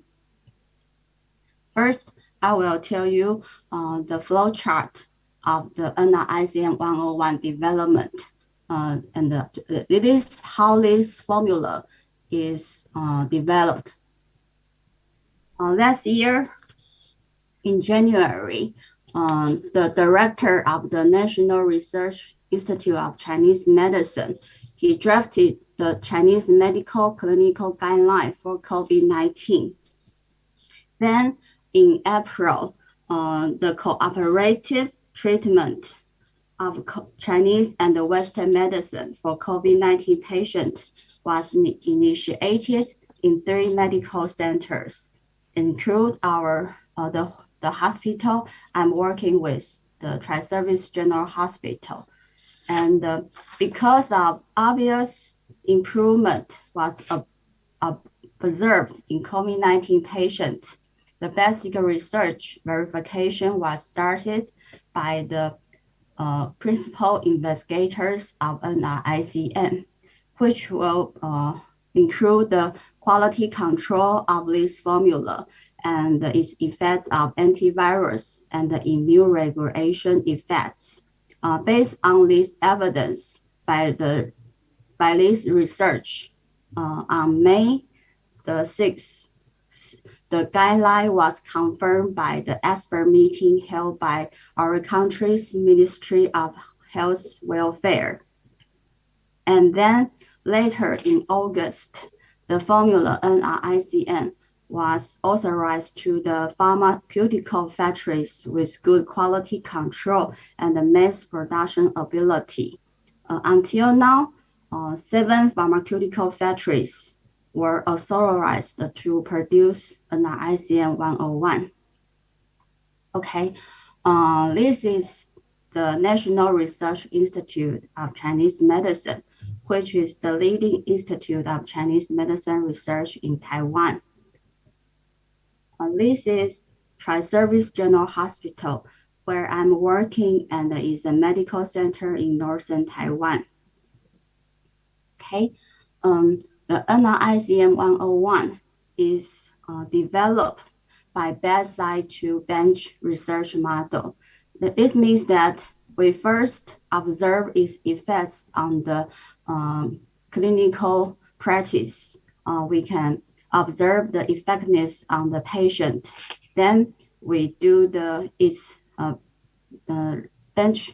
We move to the bench to explore its mechanism by the fingerprint, HPLC fingerprint, and explore its effects on antivirus and immune regulation. So that's why this is a very indifferent features of our study method to develop this treatment formula. Okay, I will introduce you the background of our clinical research team members. This is important to know why we can adapt bedside to bench model. Let's introduce you the background of our members. This is the proposer of the TCN clinical guideline for COVID-19. NRICN 101 was listed in the TCN clinical guideline for COVID-19. This guideline was proposed by Professor Yi Zhang-Su, who is the director of NRICN and also a medical doctor. Professor Su has been a Materi physician with license in both Western and Chinese medical doctor for 30 years. He has clinical expertise which integrates both modern and Chinese medicine in treating cancer, autoimmune, emergent, and severe disease. The TCN clinical guideline for COVID-19 is drafted based on his experience of treating SARS patient in 2003 and reviewing the classic literature and the international academic papers. This guideline aims to shorten duration of viral shedding and hospitalization and decrease the burden of healthcare system. This is the introduction of Professor Su on the web page of NRICN. And these are the Chinese medical doctors who were consulted to care the COVID-19 patient in Tri-Service General Hospital. And this is me. You can see that all of us have license in both Western and Chinese medicines, and we all have PhD degrees. In Taiwan, the education and the training background of Chinese medicine, including both the Western medicine and the Chinese medicine. This education program aims to equip the Chinese medicine doctors the competence to solve the patient's problems. There are 3 programs of Chinese medicine education in Taiwan. The left 2 programs enroll the 10% top 10% high school graduate, and the right this program enrolls the postgraduate students. All three programs, you can see that they all study both Chinese medicine and the Western medicine foundation course and the clinical course. And all three programs all have Western medicine clerkship. And we can see that the percentage of the Western medicine professional courses reaches 40% to 50%.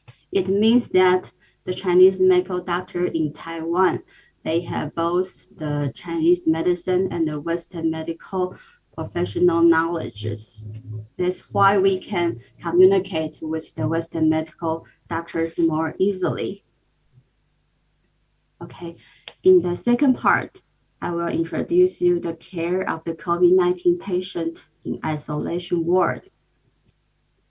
In Taiwan, all COVID-19 patients must be admitted to the isolation ward. And this is the negative pressure isolation center of the Tri-Service General Hospital. We must scanning our identification card here, and then we can go into the ward. Okay, this is the doctors of the Division of Infectious Disease and Tropical Medicine.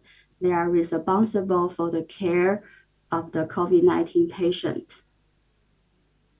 And the care provider, you can see that, including the nurses and the residents, they must wear isolated clothing before entering the room to care the patient.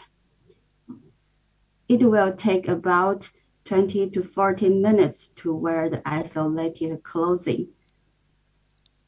So, because it's not possible to get the accurate pass information, and in order to reduce the consumption of the isolated clothing, the patient's information was gathered from the hospital information system. So when we see the patient, we will use the information on the HIS system, and then we can use the phone to communicate with the patient. We can also use this monitor to see how the patient's activity level was. Okay, you can see that this is the combined meeting in the isolation ward. We Chinese medical doctors also joined the team to discuss with the patient's family about the treatment plan of the COVID-19 patient. Okay, now let's talk about the design of the NRICM 101. NRICM 101 is composed of the 10 Chinese herbs. These are very common herbs in the Chinese medicines, which is 鱼腥草、黄芩、防风、厚薄、瓜蒌实、荆芥、炙甘草、薄荷叶、桑叶、板蓝根。While designing NRICM 101, we have considered the situation in our isolation ward because we need to communicate with the Western medical doctors, and we also need to explain how this formula the effects what is effect to the family. So we must translate it to the language that can be understood by the Western medical doctor and to also the family. So the composition structure of the formula is translated and can be easily understood as the following three parts. So the 10 herb include the Chinese herb for antivirus and for immunomodulation and also for the body function supporting. Okay, now, okay. This is, the NRICM 101 is designed according to the pathogenesis of COVID-19. This is personogenesis is based on the Chinese medical perspective of view. Now here is a very interesting innovations which will help you to understand what we think in the Chinese medical perspective of view. Let's show you. Here.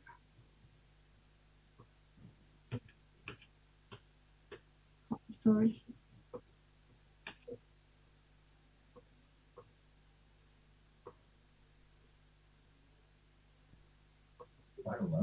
Is so serious.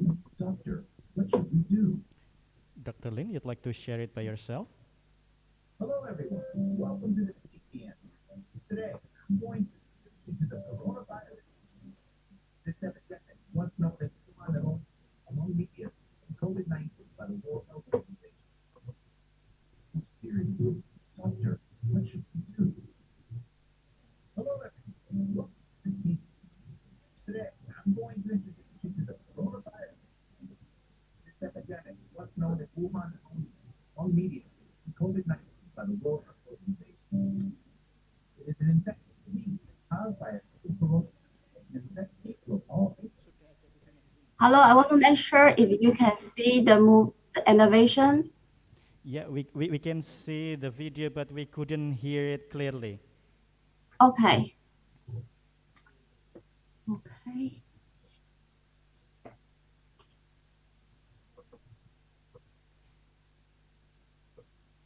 Would you kind to share us the link so that our committee could help you to share the video? Oh, yeah, yes, I have adjust the volume. Okay, okay. Okay. The incubation period, 1 to 24 days. Is this okay?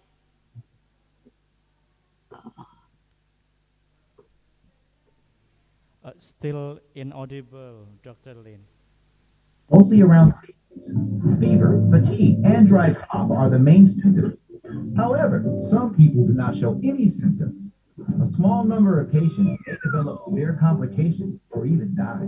Now, let's talk about infectious diseases through the lens of traditional Chinese medicine. TCM, serious. Hello? Yes, works well, doctor. Okay, well, yeah. it works? Yeah, yeah. Oh, okay. Let's start from the start.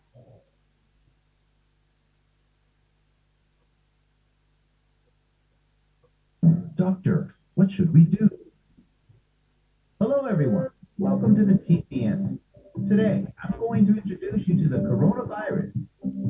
This epidemic, what's known as Wuhan pneumonia, among media, is named COVID-19 by the World Health Organization. It is an infectious disease caused by a novel coronavirus that can infect people of all ages. The incubation period is 1 day, mostly around 3 days. Fever, fatigue, and dry cough are the main symptoms. However, some people do not show any symptoms. A small number of patients may develop severe complications. Now, let's talk about infectious diseases through the lens of traditional Chinese medicine, TCM. In terms of TCM, the human body's immune is called qi, and exogenous pathogens called ether. Infectious diseases actually arise when qi is at war with the ether. Usually, evils can only invade the body if the qi is defensive. But if the evil is too strong, even the can allow it to prevail. It significantly increases infected animals. This is exactly the case with ongoing outbreaks. Many functions of qi include promoting and, as mentioned before, combating it. The function of defending the body is just like the concept of immunity, but maintain strong immunity. Normal functioning of both organs and meridians is needed. If we compare the human body to a country, organs are like government agencies managing various meridians are like roads connecting body parts throughout the body, delivering energy and nutrients, qi and blood. Now, let's talk about how qi combats evil. Before the virus invades the body, the qi works hard to counteract virus enters the body, Qi emerges to fight it. During this war, Qi continuously gathers itself to strengthen the front line. This huge accumulation of energy will destroy the world. This energy becomes heat, causing inflammation and fever. Qi gets stuck, body fluids get stuck too. In the case of disease and pathology, stagnant body fluid becomes phlegm. And heat and phlegm causes patients discomfort. Okay, and this is how the pathogenesis of COVID-19 from the Chinese medical perspective of view. So the NRICM 101 was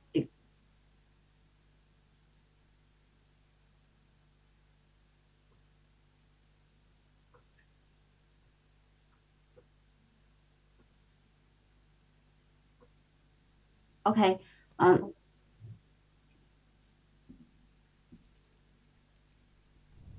Okay, in brief, when virus invaded, the Qi continuously gathered to itself to strengthen the front line.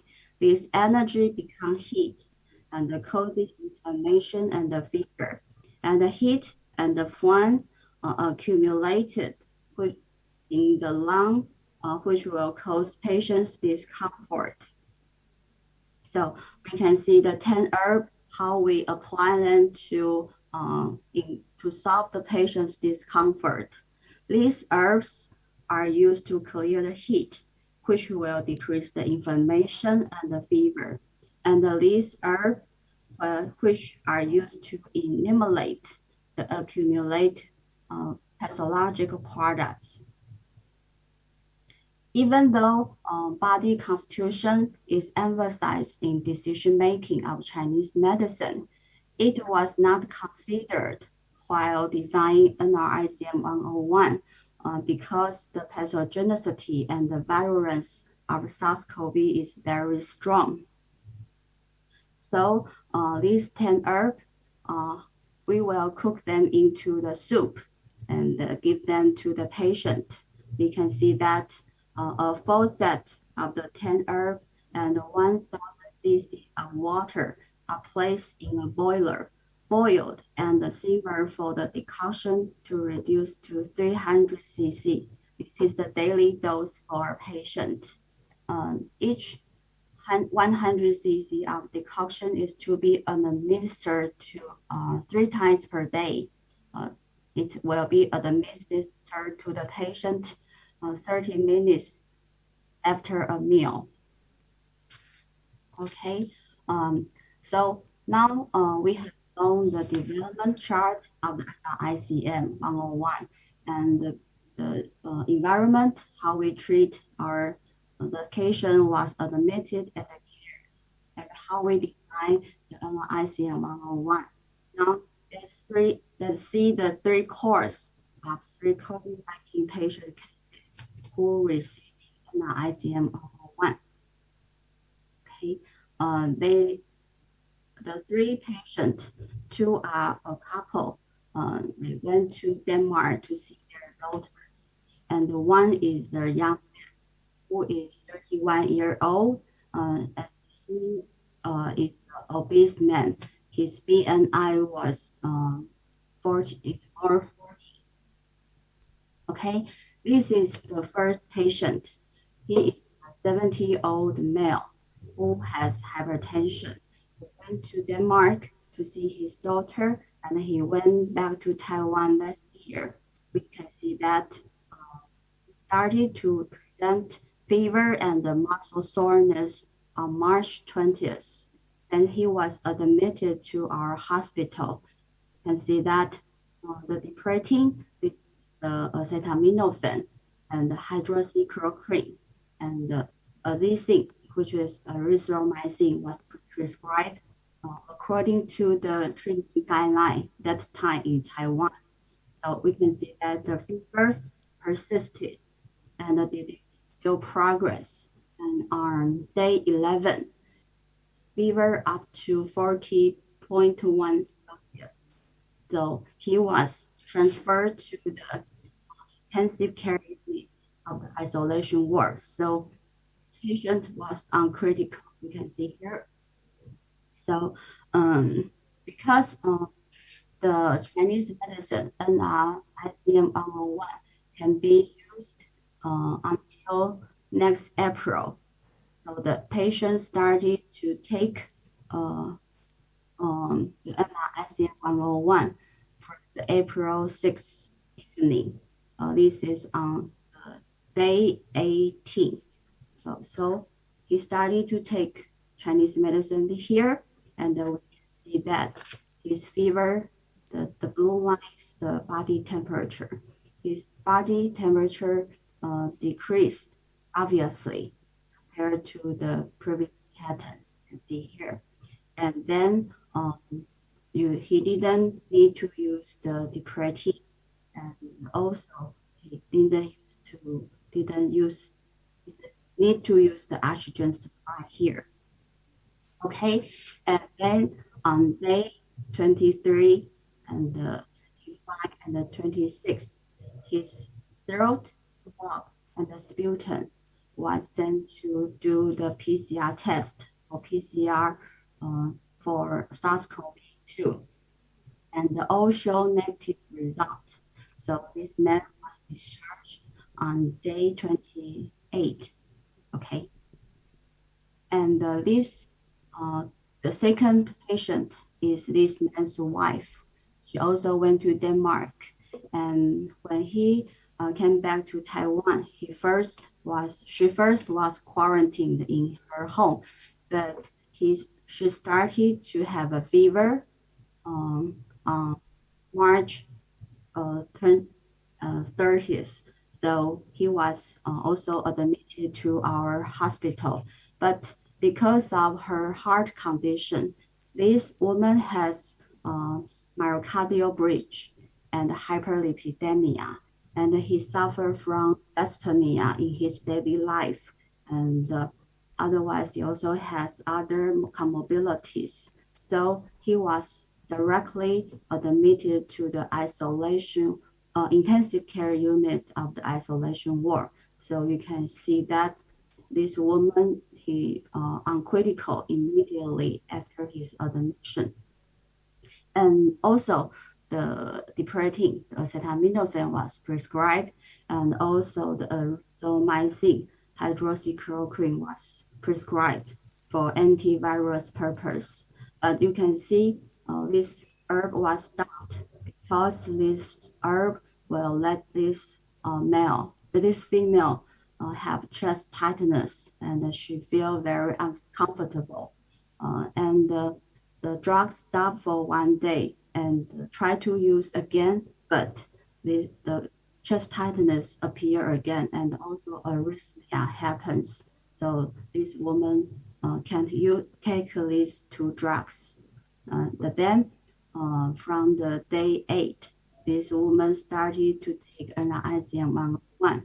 We can see that the blue line is her body temperature. Her body temperature decreased, obviously, and then she doesn't need to use the acetaminophen, and he needed oxygen only. She was asleep. Okay, and then on day 13 and 15 and 16, her throat swab and sputum were sent for the PCR test for SARS-CoV virus, and then also negative result. So this woman can be discharged with his husband on the same day. Okay, and this is the third patient. This is a 31-year-old male who was obese. You can see his BMI is 41.5, and he has hypertension, hyperlipidemia, and gout. This is his length of hospitalization, and his swab was sent to PCR test on an average day of 4 days. But you can see that the PCR test showed positive for about 2 months. to the day 65, you can see that it still shows positive, even though this man doesn't have any discomfort. He doesn't have any sign or symptoms. So when he, this day, when he see the news, that because there are some report of the NICM in our country, this man contact the director of the NICM and ask him if he can take this herb. So the director of the NICM, he contact his colleague in this hospital and teach these patients visiting staff how to prescribe the herb for this patient. So this patient started to take NICM 101 on day 65. And we can see that after taking the NICM 1 for 3 days, his swab showed negative, and they consecutive for on day 70 and 71. So there are kind of 3 sets of negative results. So this patient can be discharged on the day 74.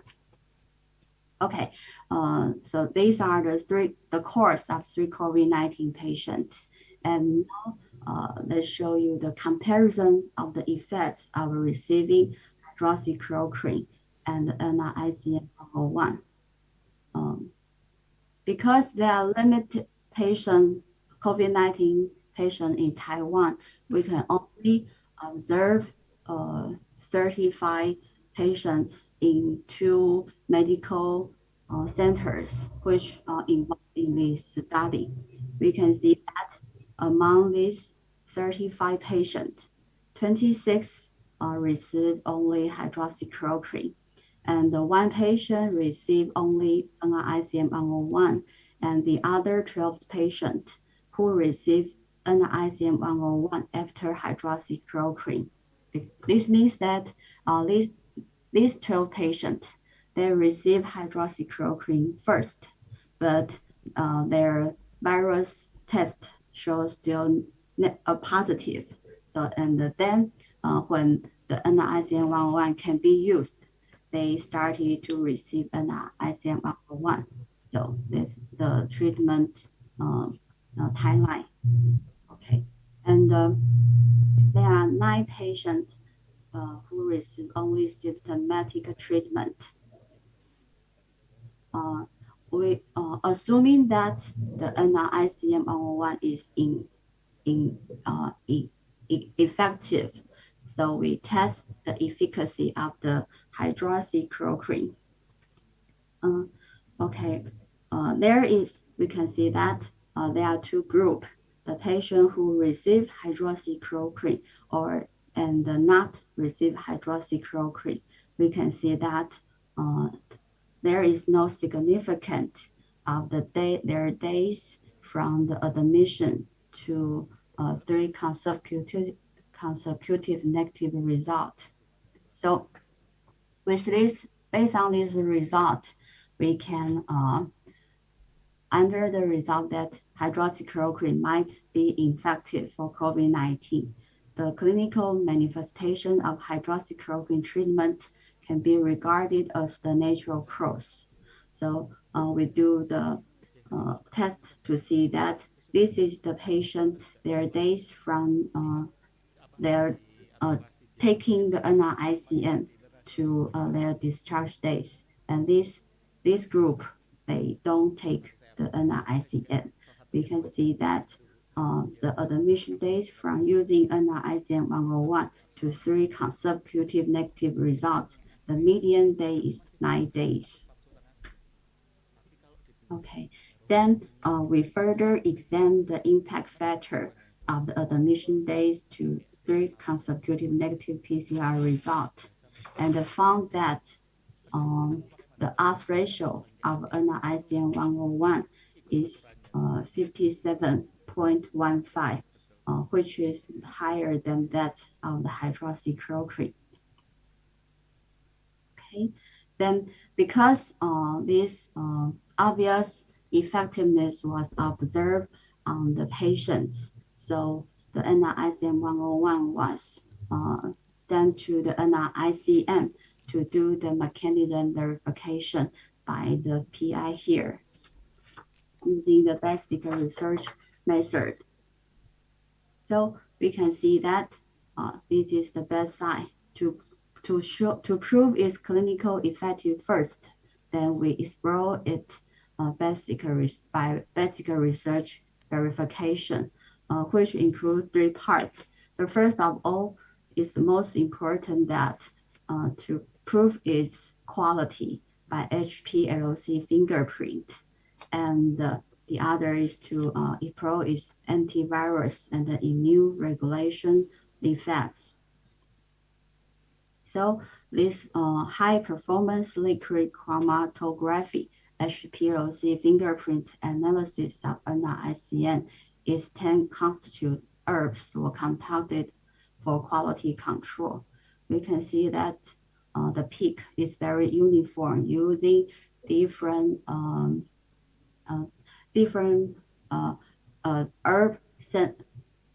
The herb produced cooked by the different time, but their peak was identical.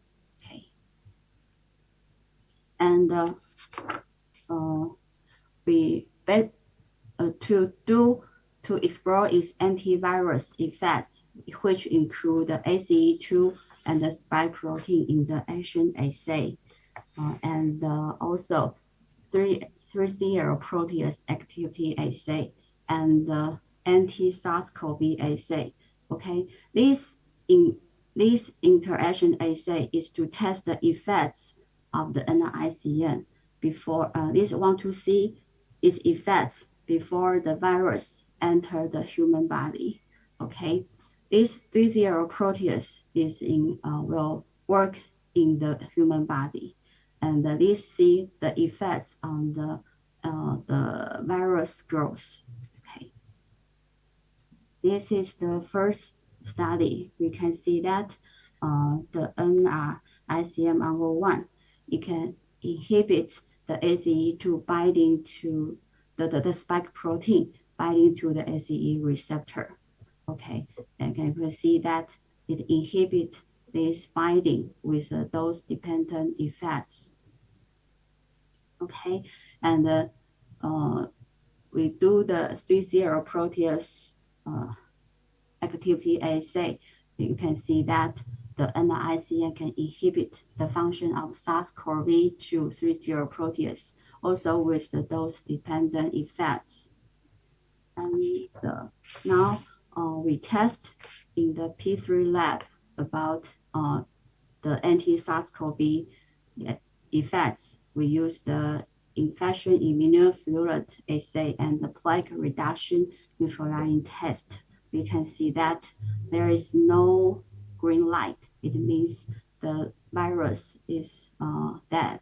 So you can see NR-ICM-101 can protect the cell from the infection by SARS-CoV with dose-dependent effects.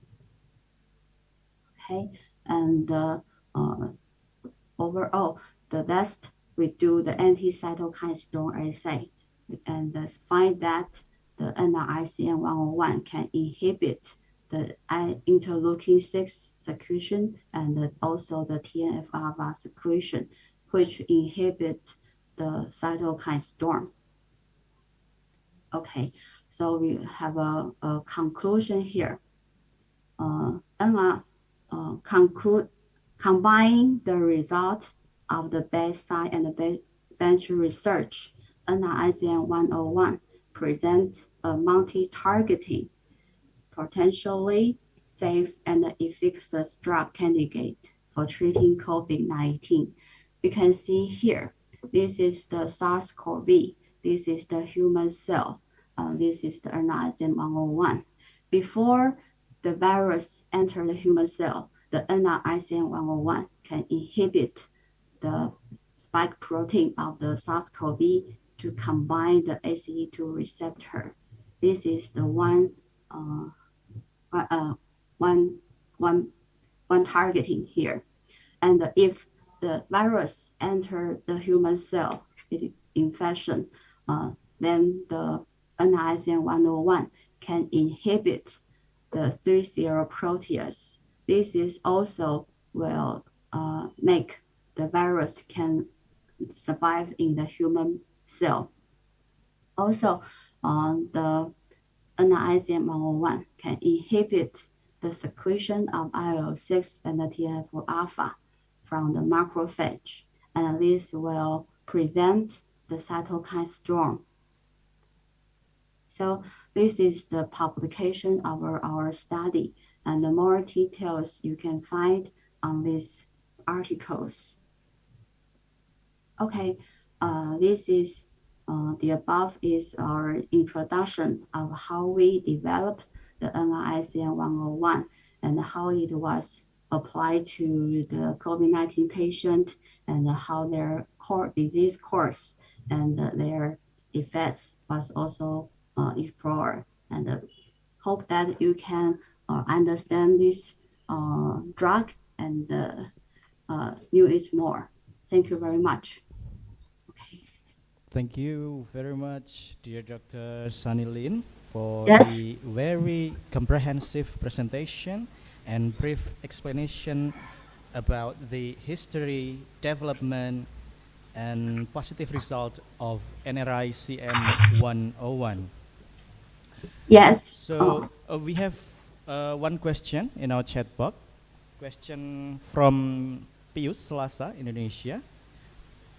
Could you please share us your experience in China or Taiwan related to patient treatment both by traditional medicine and non-traditional? Which medicine does patient choose to treat them regarding their COVID-19, traditional or non-traditional? Thank you. In Taiwan? Oh, okay. In Taiwan, because most COVID-19 patients were admitted to the isolation ward of in the hospital, so they will be treated by the Western medicine first. Okay, so Western first, and then continue to treat with NRICM 101. Yeah, because if they are Chinese medical department in that hospital. Okay, well. So the patient can ask, I want to consult the Chinese medical doctor to treat me using the Chinese herb. Okay, very well. Thank you, doctor. Another question, how do you bridge the communication between Western colleague and Taiwan colleague, especially for the case of NRICM 101? Is there any cynicism regarding NRICM 101 at the first place, at the beginning? Oh, okay. You mean in our intra-service general hospital, because the Department of Chinese Medicine was set about 20 years ago. So in our daily practice, we have many consultation between the Chinese medical department and the other department. So a lot of patients of cancer or a stroke patient, the doctors, they are used to and will usually ask the patient to consult Chinese medicine, to receive the Chinese medicine at the same time. So the relationship between the doctors of the Western medicine and the Chinese medicine in our hospital is very good. So when we because when they treat the COVID-19 patient, they ask us if we can provide some solution for them. So when the NRICM is developed, they are very glad to let us to use this on the patient. And as I remember, the first patient received Chinese medicine is the most severe patient in the isolation ward. The patient was they have severe pneumonia and was was intubated because this patient who his symptom, his fever subside obviously after NRICM 101. So all the patients in the isolation ward started to take Chinese medicine. So I think because of the good relationship between the team in our medical center and the effects, I think the effectiveness is the key point. Okay. Okay, so good relationship between Western medicine and Eastern medicine is the key point. Yes, it takes us about 20 minutes here. To establish this cooperation. Yeah. So I'm wondering about the government support and especially public reaction about this NRICM 101. Can you share your experience a bit? Okay. About the government, we have a center team in controlling this infection. The CDC, you know, okay, they will make the treatment guide of use what kind of herb, what kind of drug to treat the COVID-19 patient. Okay, I think in last April, the hydrochloroquine and erythromycin was on that clinical guide. But when we proposed to put NRICM 101 in that treatment guideline, the CDC, the officers, they refused because they say there is not enough cases. But in reality, there are no such large amount patient for us to do the RCT to test the effects of NRICM. So until now, the NRICM 101 not included in the CDC treatment guideline. But the people here, they when they see the news about the NRICM 101, they will come to our outpatient service to ask us to prescribe this prescription for them, because we can also prescribe herb just like our daily practice for them to get this formula. Okay, so people, they are very eager to get this formula, but this formula is not allowed to be officially sold as a commercial product here. Okay, thank you very much for the explanation, Dr. Sunny Lin. So, you're welcome. Yeah, I think this is wrap up our second session. If you have any closing statement before I close the session. No. Okay, okay. So well, yeah. Thank you very much, Dr. Sunny Jisan Lin. Let us give big applause to Dr. Sunny Jisan Lin. So, ladies and gentlemen, as an appreciation for her knowledge and insight, Faculty of Nursing, Universitas Islam Sultan Agung would like to present Certificate of Appreciation to Dr. Sunny Jisan.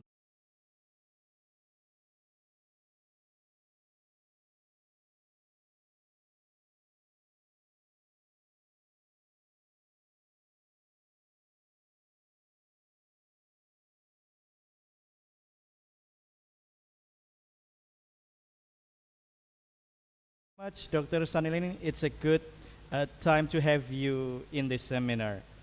Oh, thank you very much. Thank you. Thank you. Thank you. So, distinguished guests, ladies and gentlemen, now I would like to invite our third speaker. Our third speaker will be Professor So Ying Lee.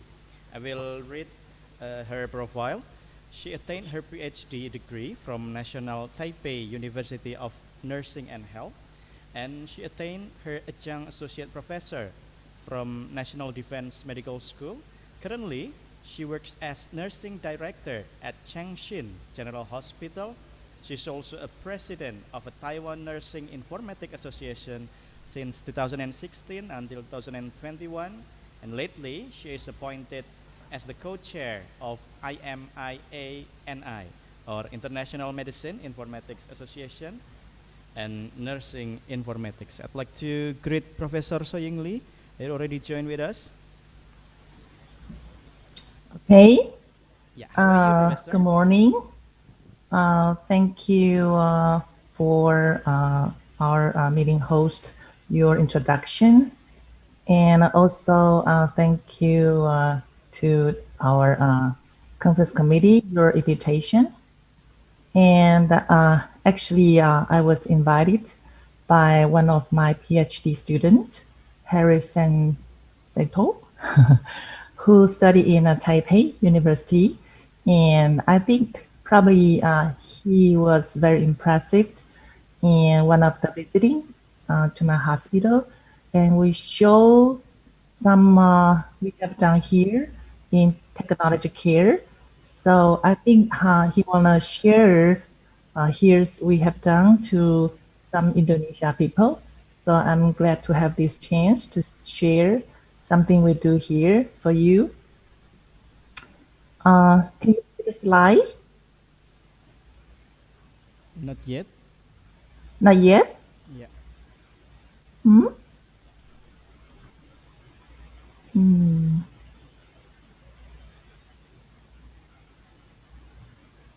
Excuse me.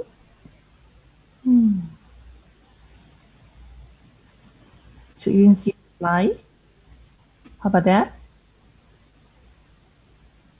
Yeah, Professor? Okay, so today I'm gonna give you the topic. It's about trend and the issue of technology in nursing field. And this is my topic and the Sorry outline. for interrupting, So firstly, Professor. Sorry for interrupting, but your slide is not visible yet. Okay. Let me check. Excuse me.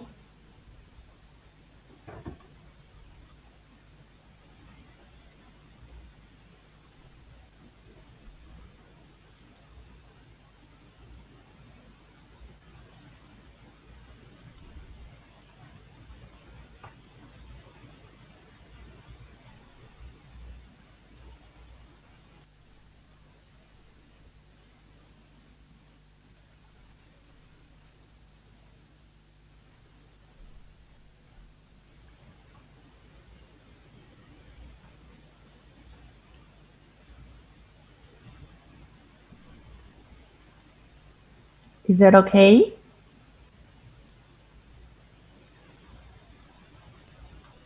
No, not yet, Professor. Would you mind if we help you to present the slide? Okay, can. Yeah. Oh, it worked well. It worked well. Now? Yeah. Okay. Well, okay. So today I'm gonna give you this topic, trend and the issue of technology in nursing field. And I need to enlarge that. Okay. So this is my outline. And firstly, I'm going to introduce why the technology care is currently an important issue in nursing. So as you know that there's Nursing Outlook in 2018. They show that there are 6 very important issues for in the future. So one of them is that we need investing in exponential technology to reduce cost, increase access, and improving care. And in the 2019 2019, there are also 6 important issues in the future. So one of that is investing in digital innovation and transformation. And till 2020, so there are 4 main issues. One of that is the digital transformation and the interoperability. And about the digital transformation, there are 5 key issues. One is 5G and AI, NLP. NLP means that natural language processing, and IoT and the DAP. So because of that, so there are some future of our works is that we need to define what's our job priorities in the future and how to invest our resource or our investments and what kind of the people we need to hire and train and retain some skilled workers. So that's also our future challenges. So about the knowledge, we know that now is the explosion of our knowledge. So we only know half what we should know. And about the memory, I think we can remember half of what we note. And about the direct care, so we probably can only do half of what we remember. So some people think that probably we should hire more qualified people and then do more advanced roles like a CPD and more procedures.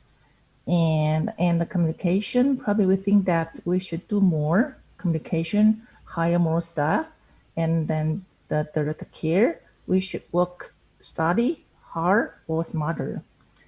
But I think that's not enough because in the exponential world, we should use the computer.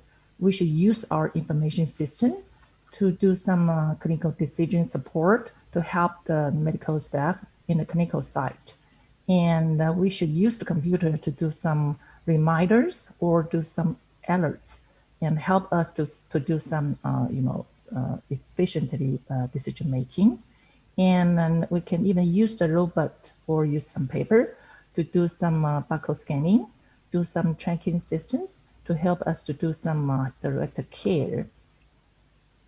So it means that probably we should use the computer to lower our workload, but higher our work value. So that's why we need to, develop our technology care in the clinical site. And secondly, I'm gonna talking about what are the main issues of technology care in nursing. There are 6 main issues in technology care.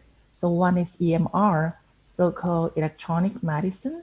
The other is IoT, Internet of Things, and then the interoperability systems, so-called connected health, and the BI, business intelligence, AI, artificial intelligence, so-called precision medicine, and the other is robot, that is so-called economic medicine. As you can see, this is the trend in my hospital. We developed our electronic medicine record because you know that in Taiwan, if you want to get the HIMSS accreditation, the higher status, stage 7, then you need to completely make your data EMR, electronic medical record, totally, so you can get highest stage. There are 4 important building blocks in digital care. That is data, information, knowledge, and wisdom. And I'm gonna make, for example, if we take the patient's temperature and it shows 38 Celsius, it's just a data. But if we give some meaning for it, like if the patient's, the degree over 37.5, it means that probably they have the fever syndrome. So that's so-called information. So that's fever. And if we get more data, from some patients, and then we have some conclusion, we do the study, and we know that most of the sepsis patients have a fever symptom. That is the knowledge. And then if we collect more data and the data from different domain, and then we put it in the algorithm, and then probably we can get some very powerful information that is, they can do some prediction. Some people, they even don't have the sepsis before they have this kind of symptom or diagnosis, but we can know that advancedly because the computer can do some prediction. So that's very powerful, so-called wisdom. Like in my hospital, some patient, they come in the ward, and then we have the nursing assessment system, and we put all this data in the computer. Like we have family tree, we have pen scale, that kind of data, and I don't know, probably 11 page. So we get the data, they are all structured. And I think that we do the EMR, we need to set up our, the data to the minimal data set, because the computer can only know the code 0 or 1. So we put it in the small data, and then in the future, we can use the data powerfully. And if we put our data in the cloud, so different department, they can get the data if they want. So that's so-called the one data entry. And then I think different people, different department, they can get data from the cloud. So this is another system. So if a patient come, and then we just use the different code, and we can have some the symptom, the sign, the goal, the intervention from the computer, and then we also can do some fresh libraries, and we put some description data to small pieces. Like patient come in, they are sitting in the wheelchair, or they are lying on the bed, or they are working. So we put this fresh to small pieces, and then in the future we can show this data very powerfully. And this is IoT, Internet of Things. When patient come in admission in my hospital, and every day the nurse, they move their mobile car, and each nurse, they have their cell phone, and when they take the patient's BP, temperature, heart rate, or CDP, and even the EKG data, and all this data will come into their cell phone, and the nurse, they just check whether the value is correct or not. If correct, they just press a button, and all this data will come, to the cloud and to our NIS system. So you can see it's very immediately. At the same time, then we can see the the TPR sheet and all this data here, and we can put different color. Like the pink color means probably it's abnormal data, and in the green color it's normal data. It's easy for a doctor or nurse to describe how the patient's condition. So it shows very clearly, neat, and easy to interpret. That means that we put our data in EMR, and then we can use it. And also this is the blood sugar, and we have some medication for the patient. So this trend here, this curve, can make the doctor have a good decision for lower or higher the patient's medication. But if we put something on the patient body, but sometimes it will get some interrupt because the patient movement. So some scientists, they are trying to get data, from no touch style. They just get some image and put in the data and do some analysis, and they can do some prescribed or predictions like this. Some physician, they take the picture for the patient for the neck, and they put in the computer, and they do some analysis, and then just a few minutes, and then the computer can predict how is the probability for the patient to get a stroke. So that's another kind of IoT. And the other issue is about the interoperability system, so-called connected health. It means that we should combine different kind of systems together and get link and make the system more powerful. Just like we do the electronic shift handover, And you can see these two nurses, they are doing the shift head over in front of the computer, and these tablets, they only use the computer. They can get any data. They can get the surgery data, and then the lab data, or some rehab data they want. They just click, and then they can get any system in, and then they can do the handover system. So this is morning in the morning meeting, and this is hand nurse, and this is our nurse. We just sit here, and the hand nurse, they just the how to say that, point, just touch the screen, and all the data come out, and then we can do all the patients some shift handover things. And the hospital serve each head nurse or each MP or each visiting, they have an iPad. So through use the iPad, and you can see the screen, and then we can touch the screen and in icon, and then you can do something that you want to check. So it's very easy. And the other example I'm going to show you is that our NIS assistant. So our NIS assistant is connected with our medication system. So each time when the nurse use their mouth, and then they move to the medication there, and it can be connected to our medication system, and it will show the medication's appearance and the medication's side effect, complication, the kind of. So the nurse can give some education to the patient and then check whether the medication dispensed by the pharmacist is correct or not. So it means that this two kind of system, they linked. Because in Taiwan, we change the medication very frequently. And so the nurse cannot remember each kind of the medication, the appearance. So if we can use the computer, that can make the nurse to check the pharmacy more easily, the medication more easily. And the other example is that we connect our NIS system with our communication system, landline phone. So it means that every morning, the head nurse, they will assign the patients to each nurse. So from this system, and because each nurse have a cell phone, so that our cell phone will be connected to the patient landline phone.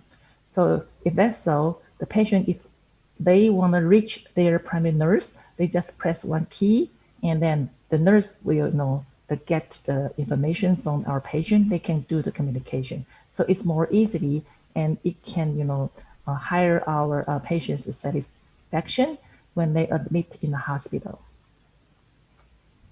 The other thing is we call BI, business intelligence. It means that we can have some visible data in our cell phone or in our computer.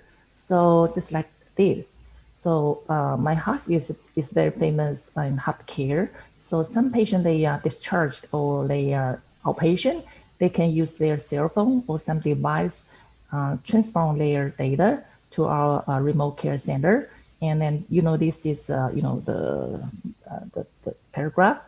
And then it's easy for the doctor to see how is the patient's condition. Like we hope that the patient's daytime blood pressure and the nighttime blood pressure, they have at 10%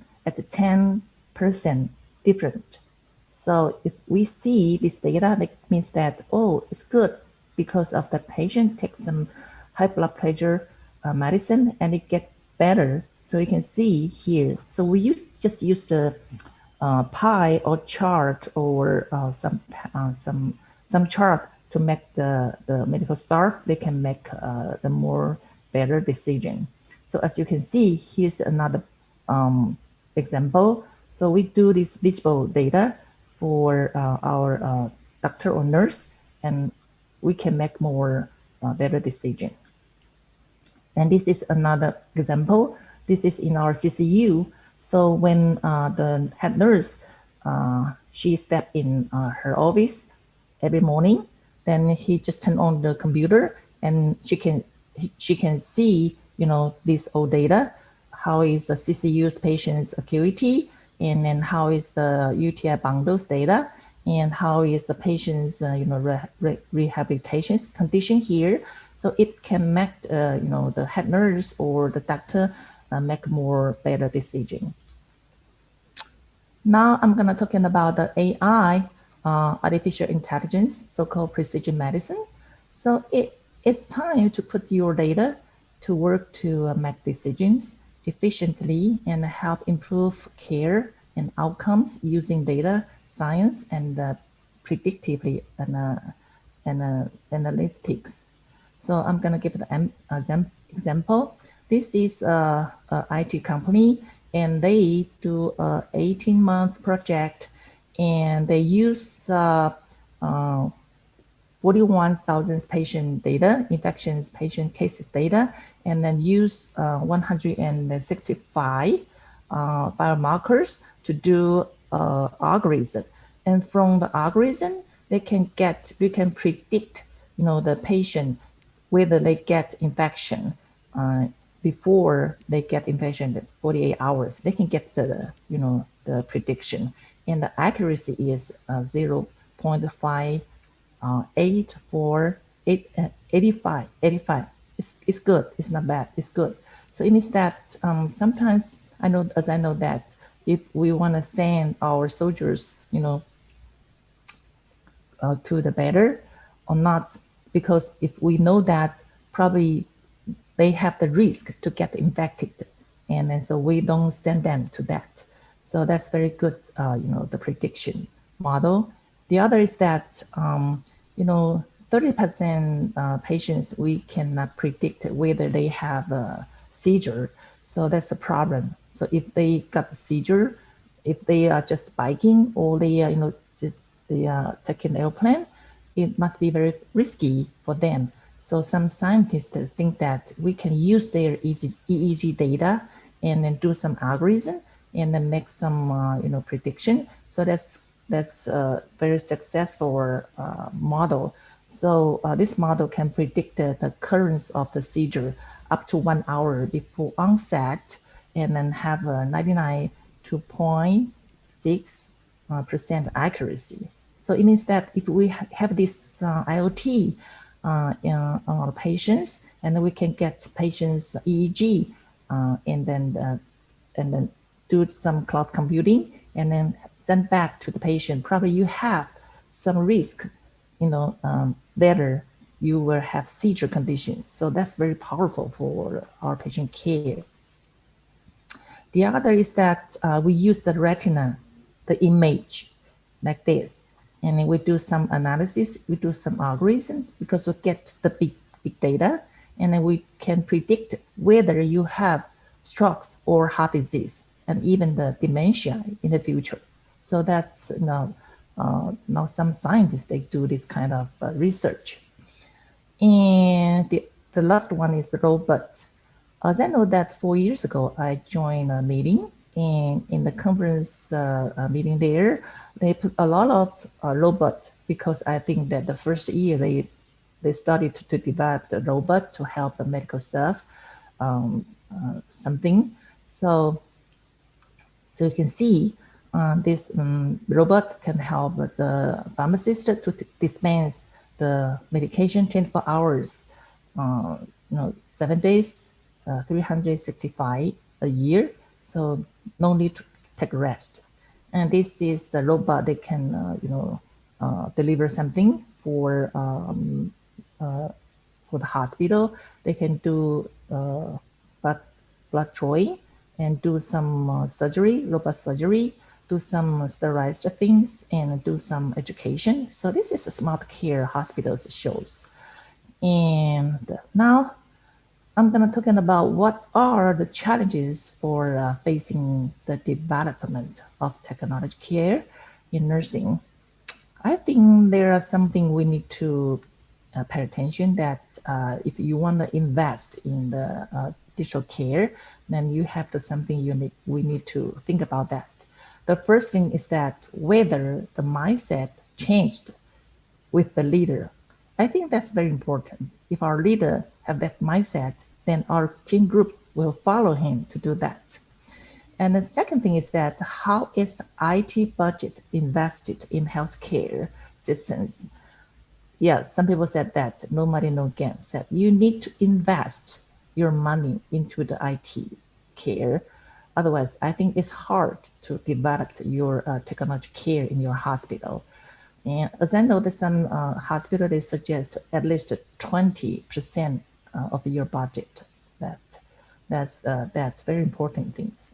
And the other thing is that is there a clear pathway for digital care transformation? Yes, I think that's very important. You need to have a team, and even you can collaborate with some, some companies, some schools, some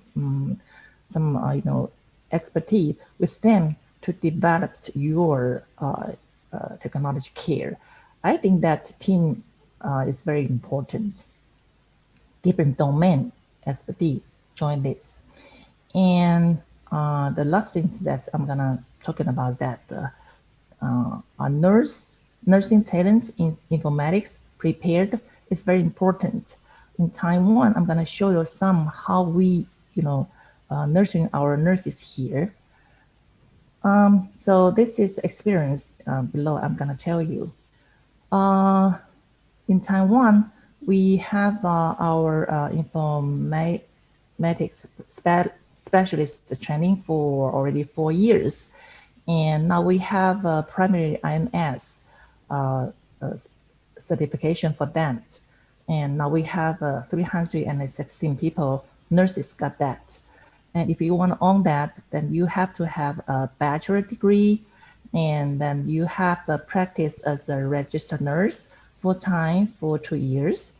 And you have to have an active TNIA member, and then you have to complete 30 hours of continuing education in nursing informatics within 3 years before the certification.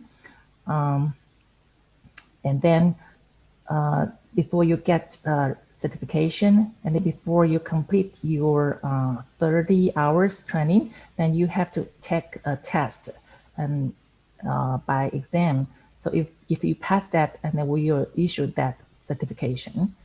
And the other is in advanced IMS, and it required that you have to have a primary IMS certification, and also the active TNI member.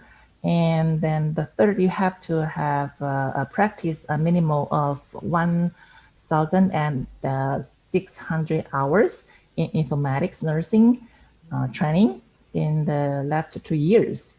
And also you have to have complete a minimum of 10 hours of continuing education in nursing informatics, or 10 hours or credit in informatics course. They are part of a graduate level nursing informatics program each year in the last 2 years. And for the advanced certification, you can only, by application, and then after our verify, and then we can certify that certification give you. And probably you are interested in what's our domain of our training. Actually, we have a reference from the America's ANCC, the accreditation for the informatics specialist. So we define our course have 8 domains. One is statistic for evidence-based practice and database management, research, project management, clinical information systems, introduction, and introduce our information security and the privacy, and the informatics theory and the leaderships. So this 8 domain in the 30 hours lecture. And you can see this is our certification. We start our training from 2013, and this is our course contents and the 8 domains. And we also have advanced certification, 20 hours. You need to complete this kind of course. Like we do the system analysis, we do the user interface training, we do the app, and we do the AI and the BI training, the kind of.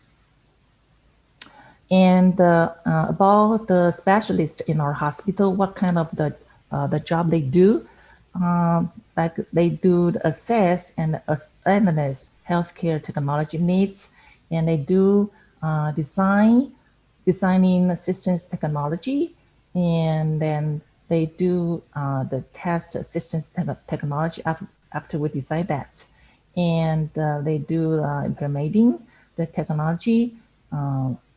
Like staff training, troubleshooting, and escalating issues as needed. And then they also assist in transitions from one systems technology to another. And they also evaluate the success of implementation, revising as needed. And they also serve as project managers and assist in ensuring organizations meet healthcare laws such as HIPAA, and then they serve as a resource to staff, serve as a bridge between staff and the information technology experts. And then they assess the user requirements and developed solutions. They serve as an educator to staff and the new nurses. Then they developed organizational policies and standards, and then they do some researching on different informatics topics, and then they affect healthcare providers as well as patients. So that's their job descriptions. And probably have different title in Taiwan in different hospitals. We can call them clinical informatics specialist, or nursing informatics specialist, or clinical analyst, or clinical informatics manager or coordinator, or analyst. And which they work. Their working area in Taiwan probably work in the hospitals or in the clinics, long-term care facilities, or nursing schools. If we have some professor or teachers, they own this certificate, and then they also train their students. So they can be the healthcare consuming firms, and they work in the IT companies. So I'm gonna make a conclusion. So now I think that is very, very critical time for nurses to transform their care. And now I think in Taiwan, many hospitals, they have their roadmap. They want to create their hospital to a smart care surroundings or environment. So I think that now the nursing profession is transformed, enhanced, and enriched as nurses become active participants in the information revolution. I think that's the revolution. So, sorry, just became just there. That's that our nursing become to value-based nursing. Okay, that's my presentation. Thank you very much for your listening. Thank you very much. Okay, so I'm gonna tell you that there is a conference in Australia this year, so-called NI 2021 in August, probably to September, and I'm the co-chair. So you can go to the website if you want to submit the paper. We want to do the resubmit because of COVID-19. So if you are interested, you can submit to this website, and then hopefully we can meet on the online and then see the whole global layer, what they are developing, what they are thinking, and then what's the nursing informatics. Thank you. Thank you very much, Professor Soying Lee. It's a very interesting presentation about how the digital care in Taiwan runs. So, Professor, we have one question in our chat box from Mr. Pius Lasa. Thank you for Mr. Pius Lasa. Is the nursing care in Taiwan use same technology like you explained in rural and urban area? Is there any technological gap between that area, Professor? Thank you. Because it's not clear, please repeat again. Is there any technological gap between urban area and rural area regarding this technological or digital care unit? Yes, I think that the investment is very important. So in the capital or in the rural area, I think that the structure of their hospital is better. But in the remote area, if the hospital they don't invest in the digital care, probably they still have many paperwork. Not like the hospital, some hospital already totally paperless. Okay, thank you very much, sir. In one current challenge that you have mentioned in your slide, that there are one challenges including mindset change with the leader of the digital care unit. So how do you explain or how to make a campaign for the leader to transform their digital care into digital transformation? Yes, I think that's very important because now I'm the president of Taiwan Nursing Informatics Association. So we have some conference or we have some competition with different hospitals. So we send a message to different hospital and then let them know some hospital, they have this very, very advanced care.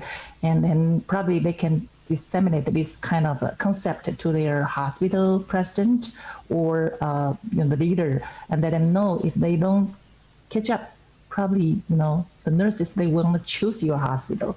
So we hope that through the knowledge, dissemination, through the conference, and sometimes we invite the school faculty because I think the school faculty is very important. They will teach their students. So we invite them to join our association and then know this is the trend. And probably I think that from that we can, hopefully spread this kind of concept and make this informatics development more and more better.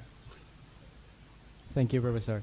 And I'm wondering about the public reaction regarding this digital transformation. Is there any trend that public tend to choose the healthcare unit which provide a advanced system of technological healthcare, Professor? Because there's intermittent, the signal is not good. Please, Ami. Okay. Regarding this digital transformation of healthcare unit, is there any trend in public reaction? Is there any trend that public tend to choose more technological advanced healthcare unit in Taiwan compared to the traditional one? Probably, you mean the public health systems? No, I mean, is there any trend that people in Taiwan tend to choose healthcare unit with advanced technological system? I'm not sure I catch your problem, but I think that you mean the country level, or if the country level, we do have some departments. They invite different hospital or different school. They can join their big plan, and then they can share the data, and then do more powerful, the data mining or big data. So that's country levels they do. Okay, thank you, Professor.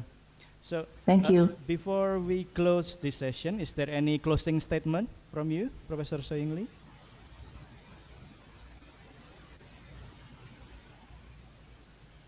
Professor, is there any closing statement from you? Okay, thank you for invitation, and I hope that we can have a more exchanging from between Taiwan and Indonesia. If you wanna, have some, exchanging, then you can email me or through Harry Senseto. Now he studied in Taiwan, and then we can do more exchanging. Perfect. Thank you, Professor. So, ladies and gentlemen, as an appreciation for her knowledge and insight, Faculty of Nursing, Universitas Islam Sultan Agung would like to present Certificate of Appreciation to Professor So Ying Lee.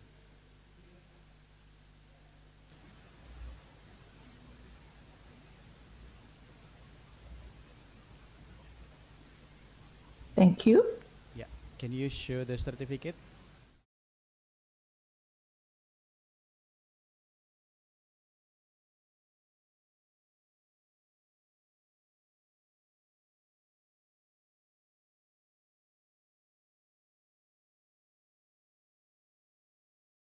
Thank Professor you. Soying Lee. Thank you. Let us give big applause to Professor Soying Lee.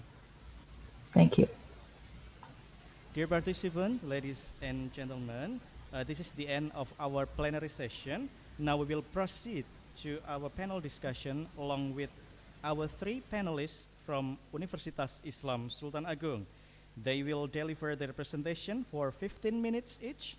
For the Q&A session, it will be conducted after all the presentations are finished. Before the presentation begins, allow me to introduce our panelists today. So our first panelist will be Ibu Nurse Sri Wahyuni, MKep Spesialis Keperawatan Maternitas. She attended Diponegoro University to achieve her nurse profession program in 2014.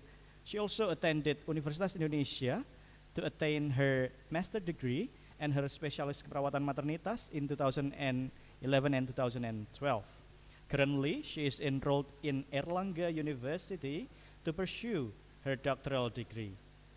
Her current role now as a Vice Dean as well as a faculty member in nursing faculty Universitas Islam Sultan Agung.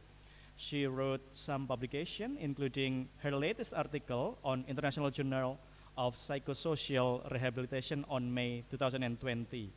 For our second panelist will be Ibu Nurse Nopi Nur Hasanah, MKep Spesialis Keperawatan Anak. She attended Diponegoro University in 2005 to achieve her bachelor degree. She attended Universitas Indonesia in 2013 to attain her master degree. Currently, she is enrolled in Universitas Indonesia to pursue her doctoral degree. Her current role now is as a faculty member in nursing faculty Universitas Islam Sultan Agung and also a practitioner at Rumah Sehat Anti Stunting and Sultan Agung Islamic Daycare. Her latest publication includes an article that she presented in the first virtual international symposium on health sciences held by Jenderal Sudirman University in 2020. And for our third panelist will be Ibu Nurse Retno Isrofiatiningrum MKep. She attended Universitas Islam Sultan Agung in 2007 to achieve her bachelor degree and attain her nurse profession program degree in 2012 also in UNISSULA. She attended Universitas Muhammadiyah Yogyakarta in 2015 to attain her master degree. Her current role now is as a faculty member in nursing faculty Universitas Islam Sultan Agung. And her latest publication includes an article that she published in the International Journal of Psychosocial Rehabilitation in 2020. So distinguished guests, ladies and gentlemen, without further ado, I would like to welcome our first panelist. She will deliver her video presentation for 15 minutes. Dear Ibu Nurse Sri Wahyuni, MKep Spesialis Keperawatan Maternitas, the screen is yours. Bismillahirrahmanirrahim. Assalamualaikum warahmatullahi wabarakatuh. Honorable speakers, the Honorable Dean of the Faculty of Nursing Sultan Agung Islamic University, and attendance of all international seminar participants. Thank you for the opportunity given to me to share my experience in innovating in the field of maternity nursing.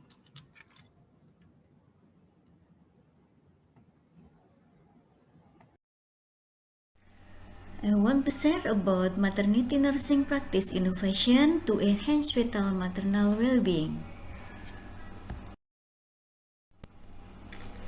Pregnancy is a physiological process experienced by women in the cycle of achieving maturity for reproductive function. Pregnancy requires an adaptation process from all changes in the body system. The changes that occur can be responded to physiological and often become a pathological condition so that it becomes a high-risk pregnancy. Pregnancy, especially high-risk pregnancy, requires monitoring to prevent complication and reduce the risk of maternal and fetal death. In addition, pregnant women with various conditions need to learn to adapt to changing the new role motherhood.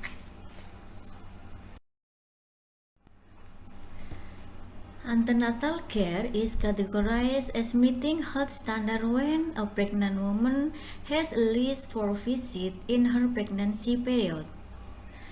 The 4 visits were carried out once in the first trimester period, 1 time in the second trimester, and 2 times in the third trimester. The phenomenon that we find in society today is very good, exceeding the minimum requirement, where pregnant women check themselves once a month at health service facility. Mothers need continuous monitoring of their pregnancy, even though the interval for mothers to come to health care facilities is very long again, spending 1 month. This is a problem that occurs in society, and we as nurses need to think about finding solutions with innovation in the field of nursing. There are many innovations found in the health profession, including in the nursing profession, in the nursing maternity department. Innovation goal in the maternity of nursing to increase nursing services for pregnant women, to increase of fetal maternal well-being, to increase of fetal maternal attachment and readiness becoming a mother. This is various of innovation in maternity nursing. Assistant for pregnant women through pregnant woman classes. Assistant that is carried out directly or virtually. The direct service profit to pregnant women is one of the innovation made by establishing the close health service to community, which we call Rumah Kehamilan Sejahtera or Prosperous Pregnancy Home. Rumah Kehamilan Sejahtera or Prosperous Pregnancy Home providing educational service, health monitoring by optimizing the close community resources, namely health cadres. Cadres are given training beforehand to increase their knowledge and skill. While virtual assistant through application for maternity service. Providing education on health of mother and fetus as well as preparing for a new role as mother. The result obtained from the application of innovation, increased knowledge of pregnant women, increased health behavior, the health condition of the mother and fetus is monitoring. Innovation for monitoring maternal and fetal health, we call the Smart FEMBRA or Smart Fetal and Maternal Well-being Bracelet. So far, we monitor health of mother and fetus using Doppler, Lineage, tensimeter, oximeter, and CTG. These tools are operated by a professional and are only available in healthcare facilities. The innovation made in the form of making portable monitoring tools for the welfare of mother and fetus that are easy to operate by ordinary people.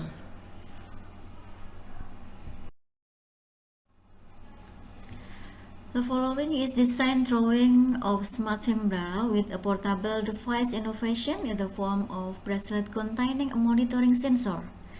The fetus is connected to a diaphragm attached to abdomen to monitor fetal well-being.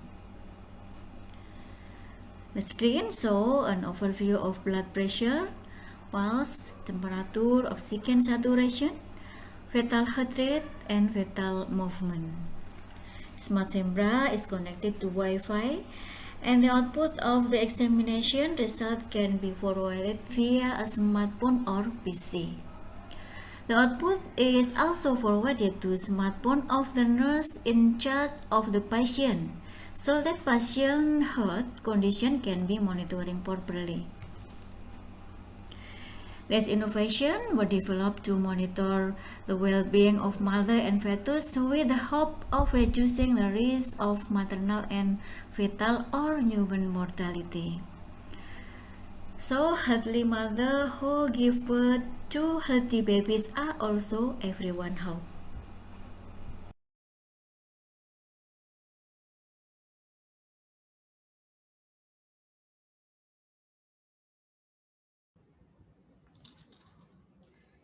Okay, that is explanation about innovation in maternity nursing that I can share for you.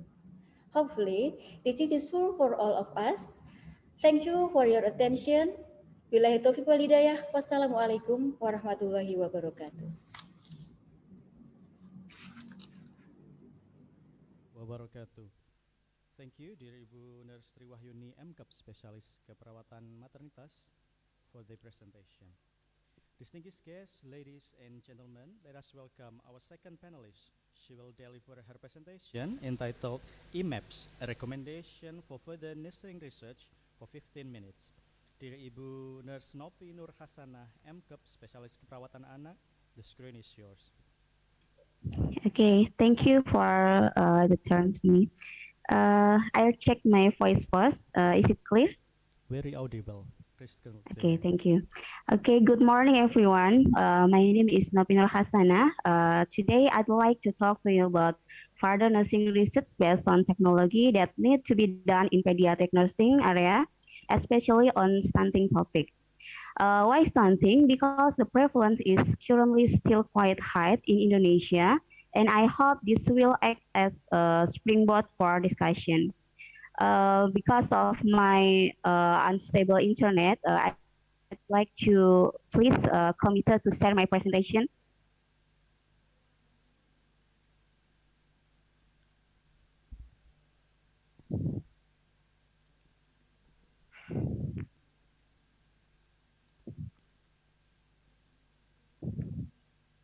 Hello?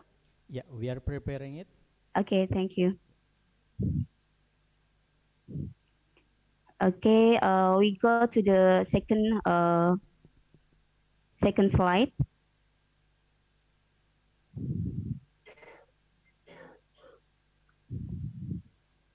Yeah, I plan to speak for about 15 minutes, and my talk will be divided into three sections.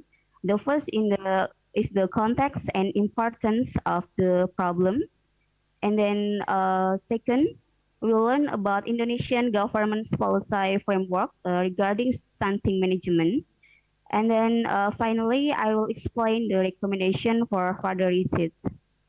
Okay, next slide. Yeah, here is the executive summary from my presentation today.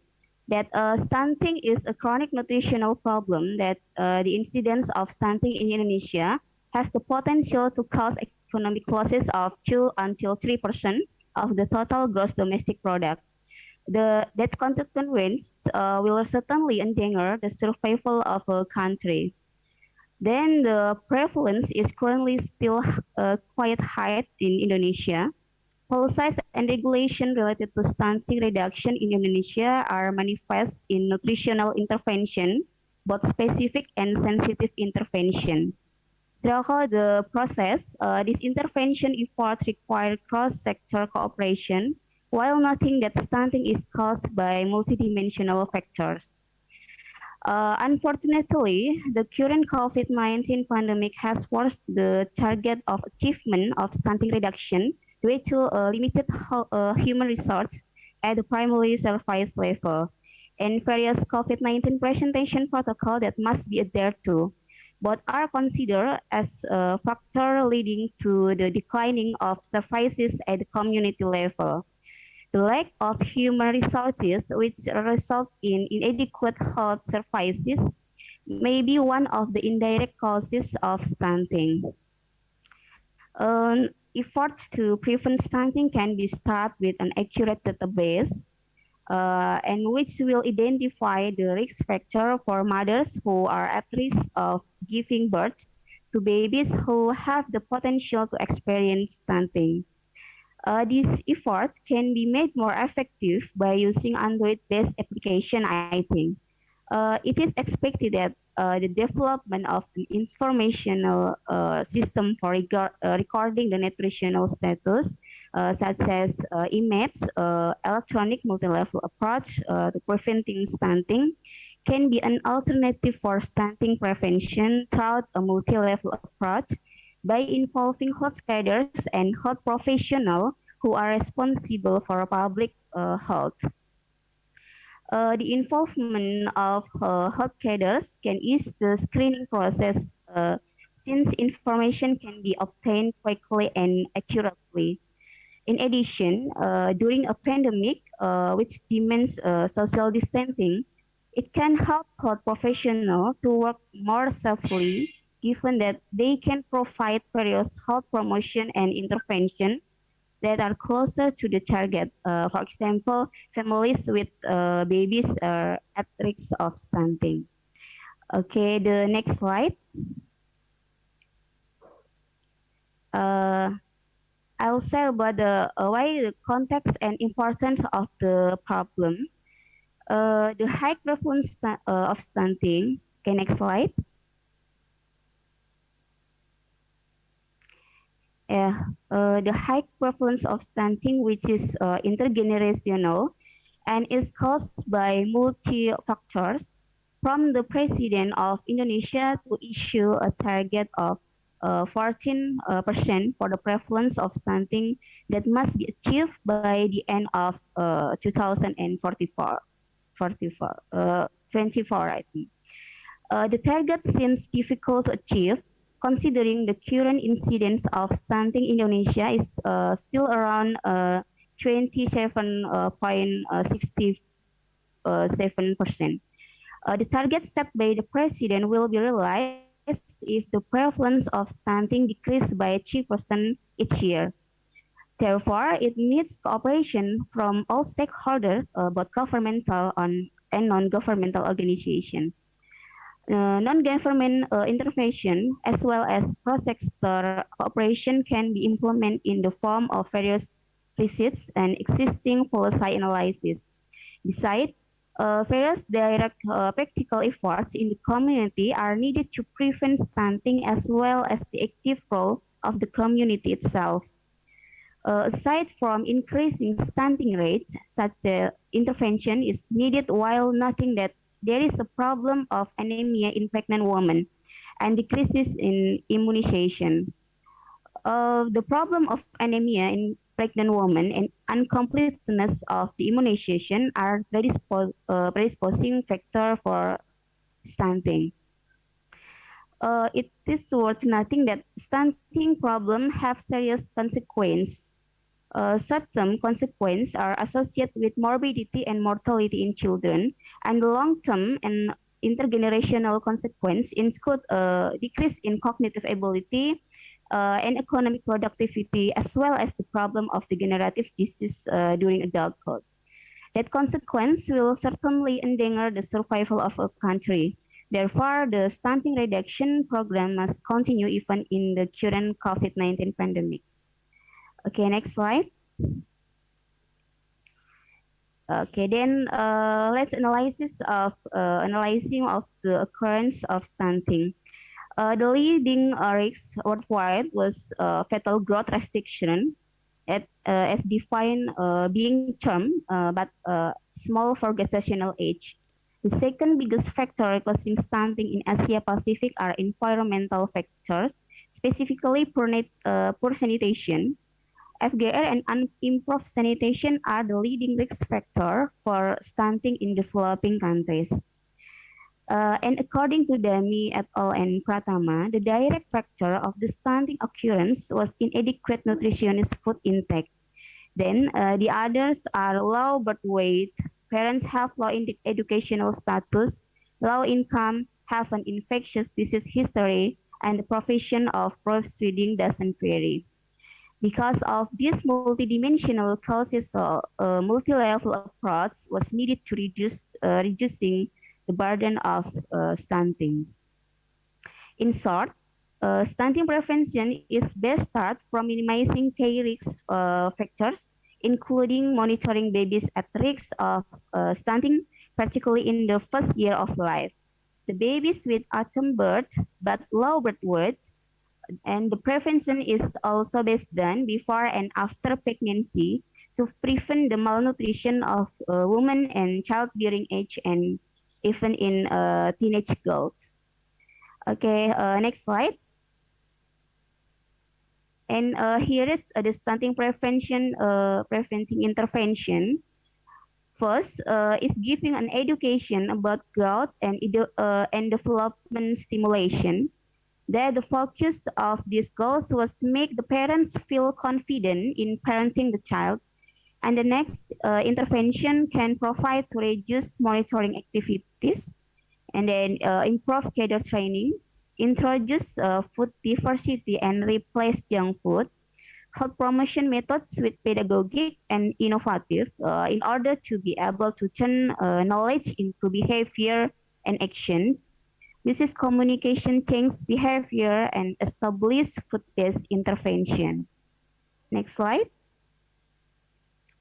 The Indonesian government policies framework regarding stunting management, among others, is Law Number 36, 2009 on health and Law Number 18, 2012 concerning food.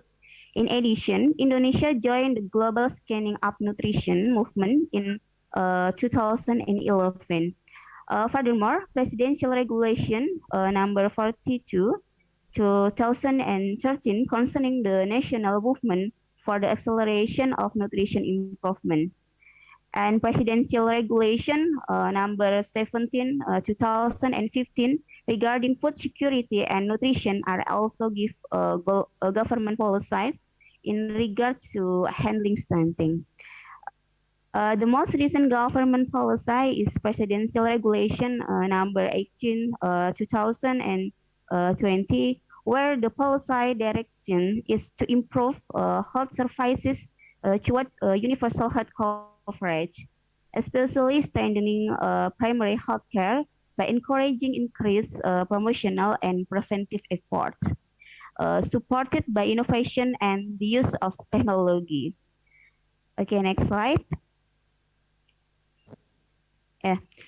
One of the presidential regulation number 18, 2020, which is related to stunting, is the Accelerate Nutrition Improvement Program.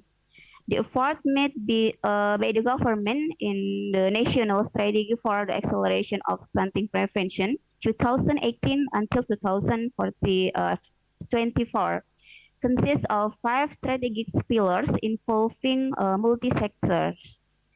The first pillar is a commitment and leadership vision, and then second, national campaign and behavioral change. Third, convergence of central, regional, and village programs. Fourth, food and nutrition security. And the last one is monitoring and evaluation. Okay, next slide. The 5 pillar needs to be optimized because there still has not reached the goal. First, the main authority over nutrition issue is still only the Minister of Health. However, the Ministry of Health's attention has mainly only been focused on the COVID-19 pandemic. Second, the data has shown that as of January 30, 2020, so that the achievements of a campaign activities have not met the predetermined target. Third, coordination of the implementation has not been optimal thus far. And a study by the World Bank and the Ministry of Health found that only 28.7% of babies under 2 years old had access to 4 basic services simultaneously. Meanwhile, those who had access to all 8 services are less than 0.1%. In addition, the active role of the village is needed to see data of the program targets to help implement both specific and sensitive nutrition intervention. And fourth, the current national situation illustrated the limited access of the poor to nutritious food. Fifth, in Indonesian, monitoring still utilizes the result of risk cases and SUSENAS, which can be detected in real time. So we need an application that can detect in real time for the babies at risk in stunting. Okay, then finally we are going to my recommendation. It is IMAPS, an electronic multi-level approach to preventing stunting as a recommendation. Okay, then next slide. The government has developed an online version of information technology based on nutrition surveillance as a source of real-time data and information. The application named Sigisi Terpadu atau Sistem Informasi Gizi Terpadu or Integrated Nutrition Information System, but has not been maximally utilized by posyandu cadres at the village level. Meanwhile, its Android version still needs improvement in appearance and performance. So the result of an interview with a nutritionist at health center state that the use of Sigisi Terpadu is still hampered by the absence of laptops for filling out data for health cadres in each village. And Sigisi Terpadu that has been developed by the government can be a database of nutrition problems in Indonesia.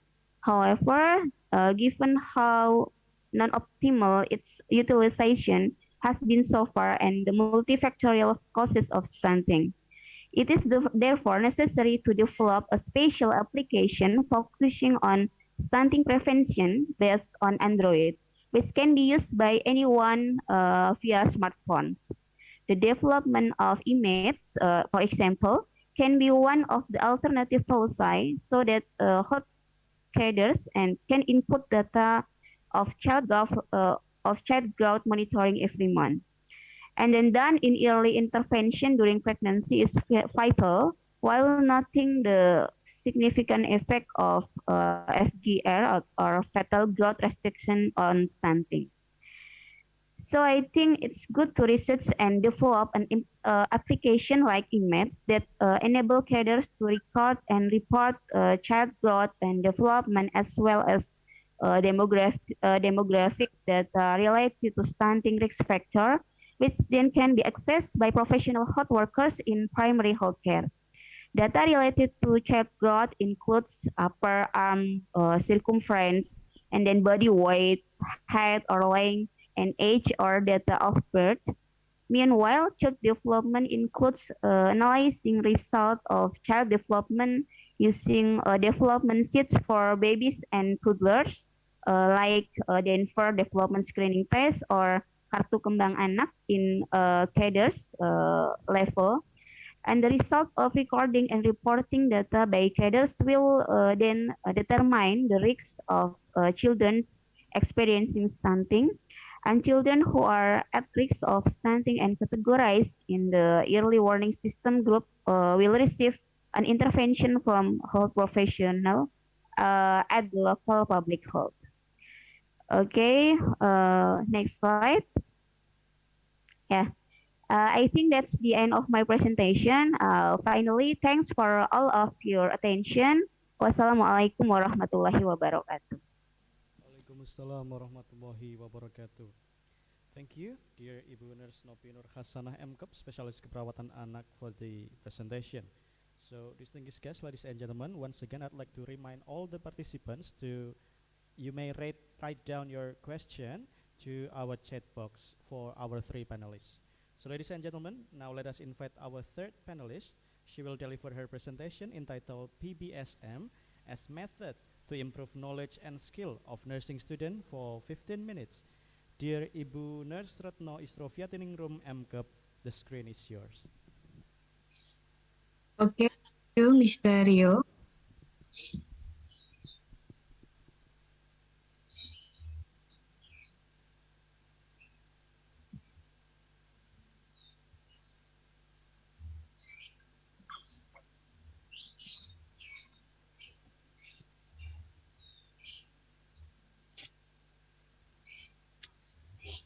Okay. Honorable Dean of Nursing Faculty UNISSULA, Honorable Seminar Speakers, Honorable Seminar Participant, and Honorable Seminar. Good morning, everyone. My name is Isrofiatini.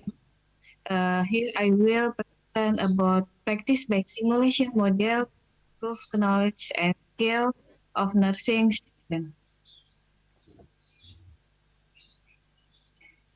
Nursing education play very important in achieving a quality health service. The development of the education system, which is based on a new paradigm of using PPL in the learning process. Many still use demonstration. With demonstration method, many reports that students would had forgotten the skill given when the practice in the hospital. In the method of demonstration learning, students only imitating the action taught by the lecture. One of the methods that can be used to develop clinical skill is practice-based simulation model, which can improve the knowledge and skill of nursing. The simulation method, when used in the laboratory, can student to use critical thinking in decision making, in overcoming problem without harming the real patient. Okay. PBSM or practice-based simulation model is a simulation method in which knowledge and skill are by students themselves through processing experience and interaction with their environment. Picture inside is an illustrative example of the implementation of PBSM, where the tutor sees student acting behind the talks class, so student cannot see the tutor, and student can export the knowledge skill. They have to handle simulation patient according to case scenario. There are many two simulation methods, including UN research related to simulation state that it can improve knowledge skill and learning to apply simulation scenario case. Takwa Ome research simulation a strategy for clinical education can increase student self-confidence. And Nuraini research showed that simulation can improve nursing student attitude before having actual learning experience in the hospital. Okay, my research show that by using practice-based simulation, students can be more critical and confident when faced with cases that are met as closely as possible to actual, even using simulation patient, so that they can be used as provision before student clinical practice at the hospital and before working in the hospital. Okay, element of practice-based simulation. The fourth is practice situation.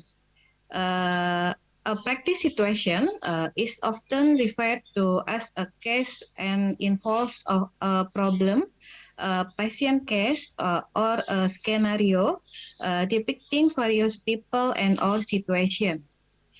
In the practice-based simulation model, the term practice situation is used to emphasize to the point that the stimulus material should not merely be a patient case, but should include practice context surrounding in which the patient and the nurse are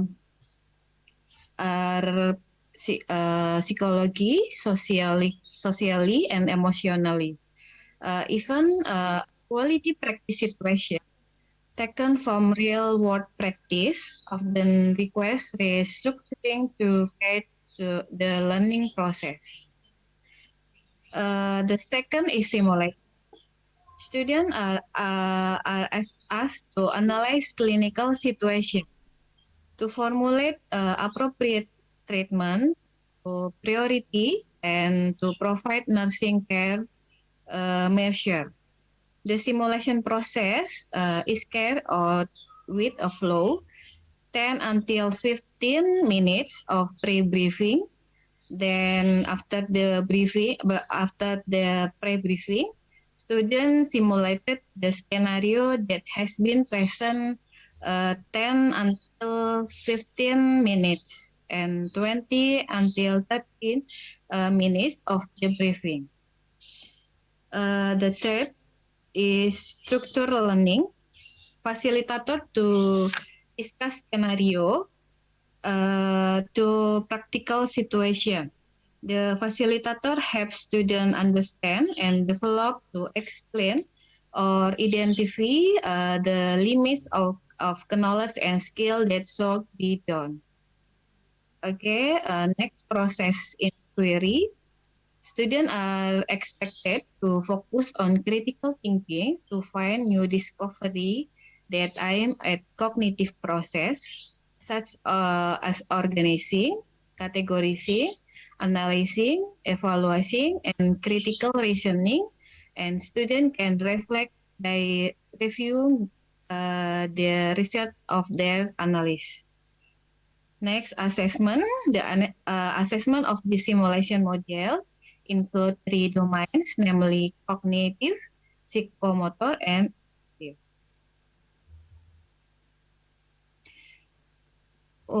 Implementasi of practice-based simulation model. Step 1, simulation laboratory operation. Step 2, the first day before the implementation.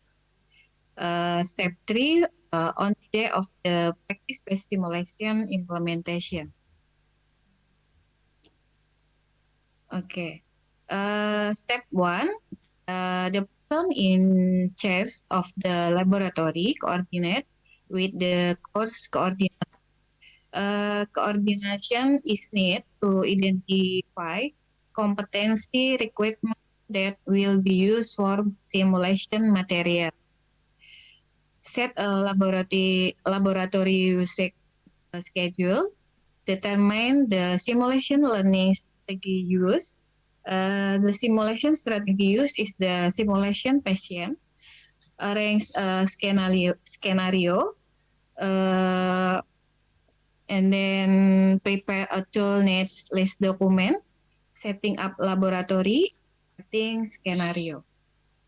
Step 2. Give a case scenario and reference to nursing, student nursing, and then inform student about the simulation room. And the next on the day of the practice-based simulation implementation, step briefing, briefing di sini deliver the case scenario and learning objective. Orientation student regarding patient information, introduce training patient as patient in the scenario. Discuss with students the role of nurses to be performed. And then implementation simulation, the facilitator will activate the scenario and give a signal to start to stop the simulation using the bell. And then the briefing facility interactive and interesting discussion by developing critical thinking student in problem solving in this scenario. And then get student to reflect on the simulation experience by providing instruction on what is most important on nursing action. For example, wound care using video that has been recorded. And then help students to evaluate their self-appearance, patient condition, and patient response to intervention.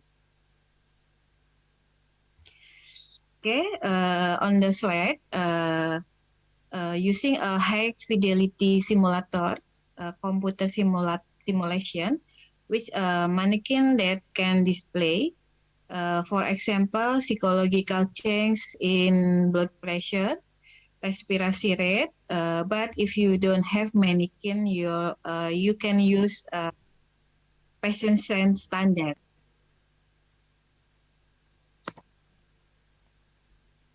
Okay, why simulation can improve knowledge and skill? Different in the practice-based simulation model is that when students are faced the case using simulation patient and ordinary mannequin, they are still different. That is, students have a better ability to communicate it and are able to see the patient respond directly. And then in the student simulation case, an unexpected event experienced by the patient is present. So that student must think critical about what to with the unexpected event experienced by the patient. In the demonstration method, it only repeat the action that have been taught by the lecture in sequence. At the end of the simulation session, a debriefing was carried out where students one by one evaluate their performance by reflecting on themselves using video get by lecture who had assessment that through CCTV camera. Students are asked to issue idea and opinion related to the tasks they have done. In the demonstration method, the lecturer also gave feedback regarding the material, but only a few students asked about the material that have been studied. Okay, finish. Thank you for your attention. Wassalamualaikum warahmatullahi wabarakatuh. Waalaikumsalam warahmatullahi wabarakatuh. Thank you, dear Ibu Retno, Nurse Retno Isrofiatiningrum, and all other panelists, our three panelists. So, thank you for giving your presentation. So we have two questions here in our Q&A box or chat box. First one is for panelist one, or Ibu Nurse Sriwahyuni from Bapak Pius, Indonesia. Ibu Sriwahyuni, can you hear my voice?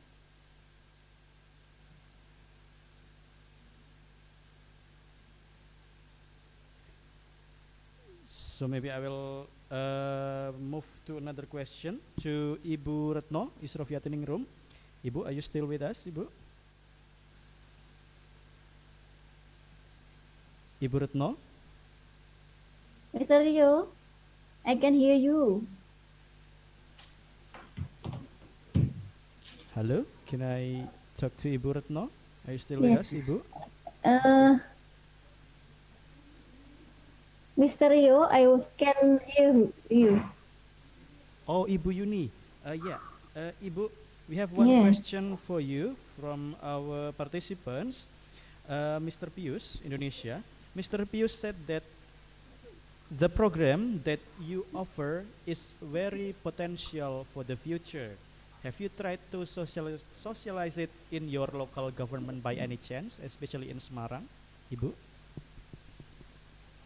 Yes. Thanks, Mr. Rio, for your time, and thank you for Mr. or Mrs. Pius for the question. I will try to answer the question. The innovation that we make is based on research and community surveys at one of the primary healthcare in Semarang. We have compared the result of the research and follow for the program implementation to the primary healthcare and follow up in progress.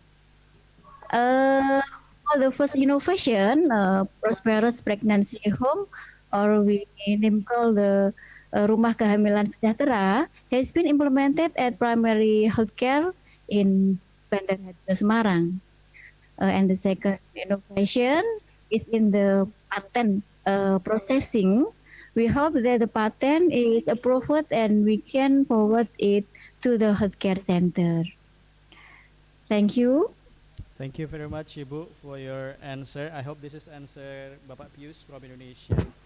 And second question, can I have it Ibu Retno? Can you hear me, Ibu Retno?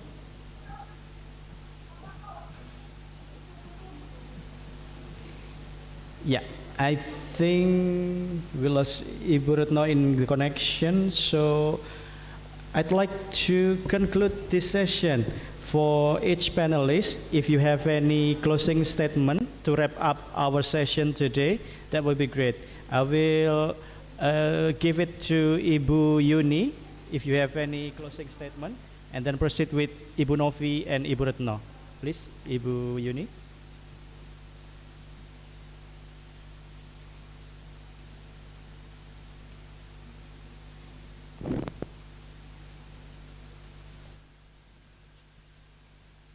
Or Ibu Nopi, you may give your closing statement if there is any.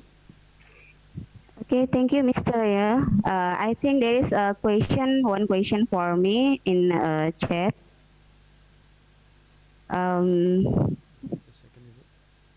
I'll try to answer the question. Key to panelist 2 from Mr. Pius. Have you applied your program that you taught in the community services? That's the question for me, I think. Unfortunately, Mr. Pius, not yet, but I will, because in previous study, an application like eMaps was work well.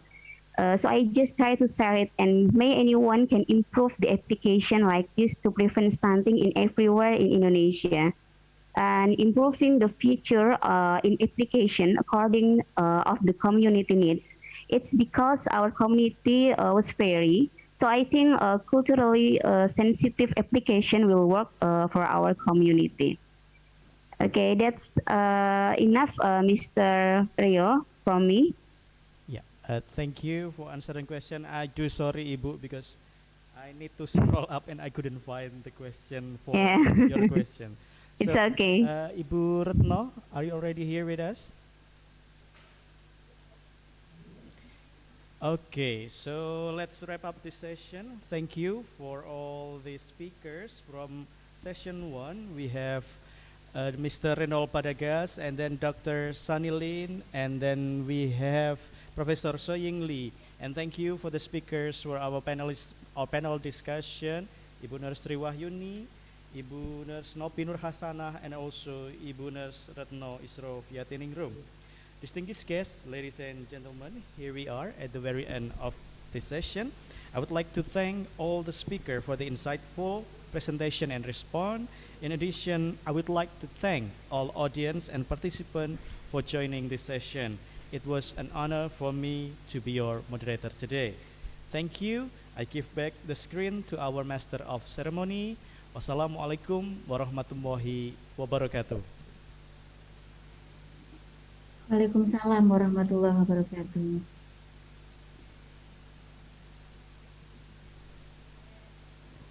It was inspiring presentation and discussion from the plenary session. Thank you very much to all the distinguished speakers and the moderator. Ladies and gentlemen, we have had productive and inspiring time together, and this few hours of international seminar is about to come the very end. Well, we do hope that this international seminar will give you great memory of UNISSULA Sultan Agung Semarang. And ladies and gentlemen, we now come to the end of this seminar. On behalf of the host and committee, we would like to extend once again our deepest appreciation to you, all of your support and participation. Once again, thank you. Billahi taufiq wal hidayah. Wassalamualaikum warahmatullahi wabarakatuh.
Semarang adalah kota metropolitan terbesar kelima di Indonesia yang terus berkembang pesat dengan kehidupan sosial masyarakatnya yang heterogen, toleran, dan damai. Kini Semarang juga tumbuh menjadi salah satu kota pendidikan yang sangat diperhitungkan. Salah satu pilar penyangga pendidikan tinggi utama di Semarang adalah Universitas Islam Sultan Agung UNISSULA yang didirikan oleh Yayasan Badan Wakaf Sultan Agung pada tanggal 20 Mei 1962.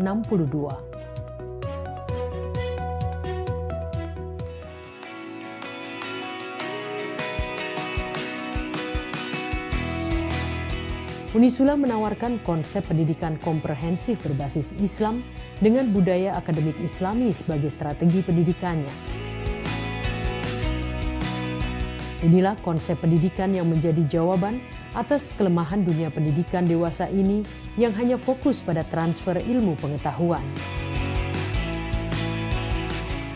Di UNISSULA, para mahasiswa dibudayakan untuk menguatkan ruhiyah dan iptek yang diimplementasikan melalui penguatan akidah, ibadah, akhlak, gerakan sholat berjamaah, gerakan berbusana Islami, gerakan toharoh, gerakan keteladanan, gerakan keramahan Islami, gerakan kualitas hidup, memperkuat semangat Iqra, mengembangkan iptek atas dasar nilai-nilai Islam, Islamic Learning Society, serta apresiasi iptek.